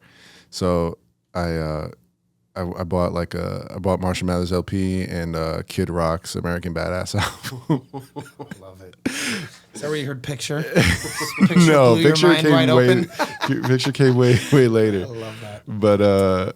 But yeah, like just listening to they had a record player in the house there, and that's where I started listening to Eminem, and I was like, this is it just felt like right and wrong at the same time. What's crazy is I feel like that was like fucking global. With Yeah. Eminem. Yeah, It's crazy. yeah. I But think I think it's still it took a while for him.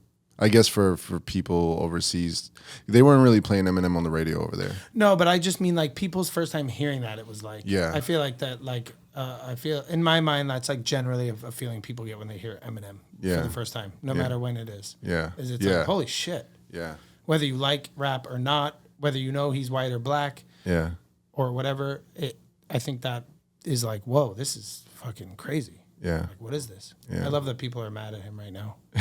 Are they? Oh yeah, he like Gen Z or what's the newest one? Is it Gen Z? The youngest generation right now? Yeah. No. Generation Alpha is after Gen whatever, Z I now. don't care. They fucking are trying to like they want to cancel Eminem over the new song, and people like our age are like, dude, have you heard have you heard Kim? Like, for real. Yeah. Like this is nothing. Yeah. And they're all up in arms about how Kim is one of the most about how incredible offensive. songs ever made. It's so wild. It's incredible. It's just Have you ever heard because that song always reminds me of Daddy by Korn? Oh, it's fucked up. Corn, that's good. Oh, that song is fucked up. He keeps crying in it and shit. oh shit. Yeah, it's about molestation. Oh wow. Yeah. Damn. Yeah, but they're both so intense. Those songs are both so gnarly. Yeah. He murders his fucking wife in that song. Yeah. Yeah. Crazy. that Bruce Springsteen after- was huge for me too. Bruce Springsteen and the E Street Band Wow. changed my life, dude.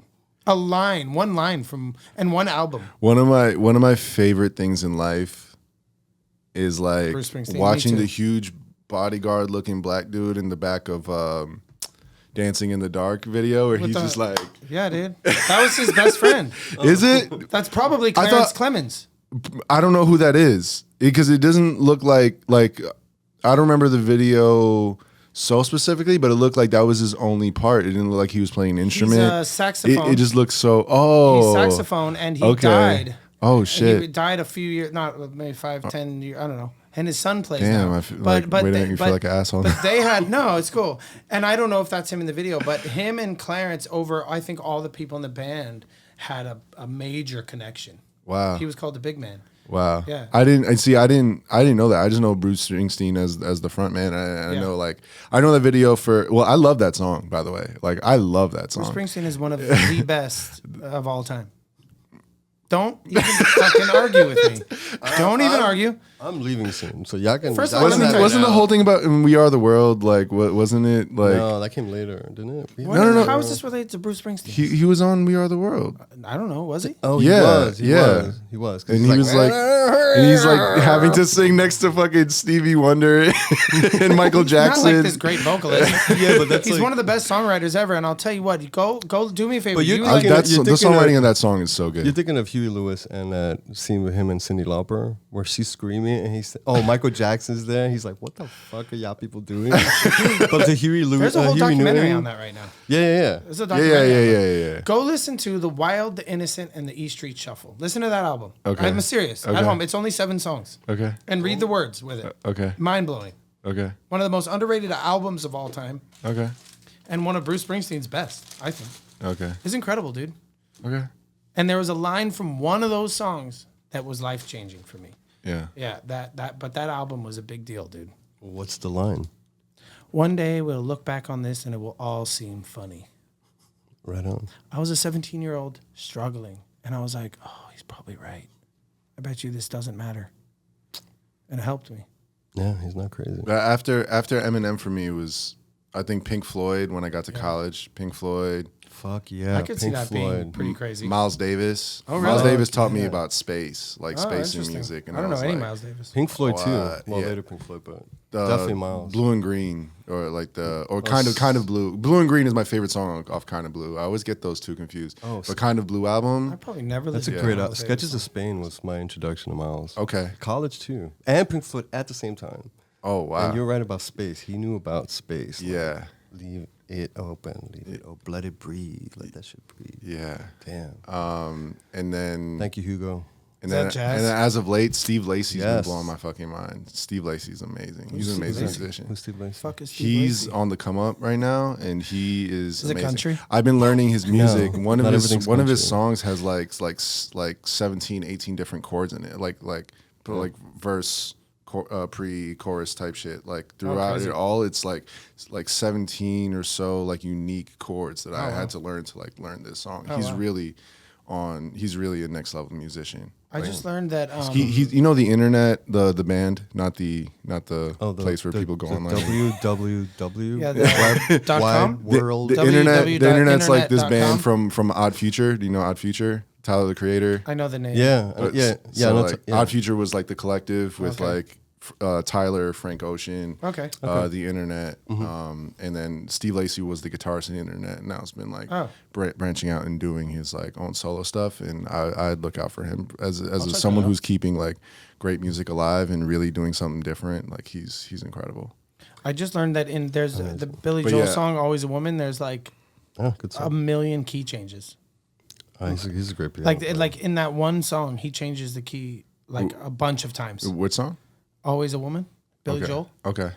My think I wife know was it. trying to. She showed me this video, and I was so lost because Okay. I don't know music theory. But she's always talking about key changes and how it doesn't happen a lot anymore, and how it's so great for songs. Potentially. Yeah, It and, could be. and so We'll she see. showed me that example where he does like literally like 4 or 5 or something in one song. Wow. Yeah, crazy. Yep. Gemini Rights album. But yeah, I don't mean to cut it short. yeah, no, we're not cutting it short. We're just going over time. So, but it's good. This was dope. Like I said, it just like it always ends like too soon. It feels, but, you know. Yeah. I could talk Yeah. for You were so- talking about like fucking like make it shorter, bro. Like fucking put out It's a long ass clips. podcast. I would never listen to this But- whole thing. We might actually get some followers now. Like 7, You know, 8 you know what even. though? We don't even have any like they have to go listen to Superman. Oh no! Don't force them to listen to anything. I know, but it's like I Or was the thinking about Batman. this today. I'm What like, about oh, the like let's we could plug the album that's not out and won't be out for over a year. Yeah, but there's the album on Spotify. Yeah, we have the 2 songs. Yeah. The EP. Yeah. I know. It's pretty good. We did It's ourselves too. It's not the best. Don't judge us. on it. We did it a long time ago. We did it ourselves. We're- DIY. Working on better better sounding stuff, now stuff. with this guy. Yeah. This guy. My All right. mixes are This is pretty fun good. though, like just fucking talking music. Yeah. like, you know. Yeah. Fuck, this is I get it. I get why people want to come on here. This is cool. fun. Thank you. Thank you. It's hot as balls. Yeah. So, Listen to Strangebird. That was sick, dude. Yeah.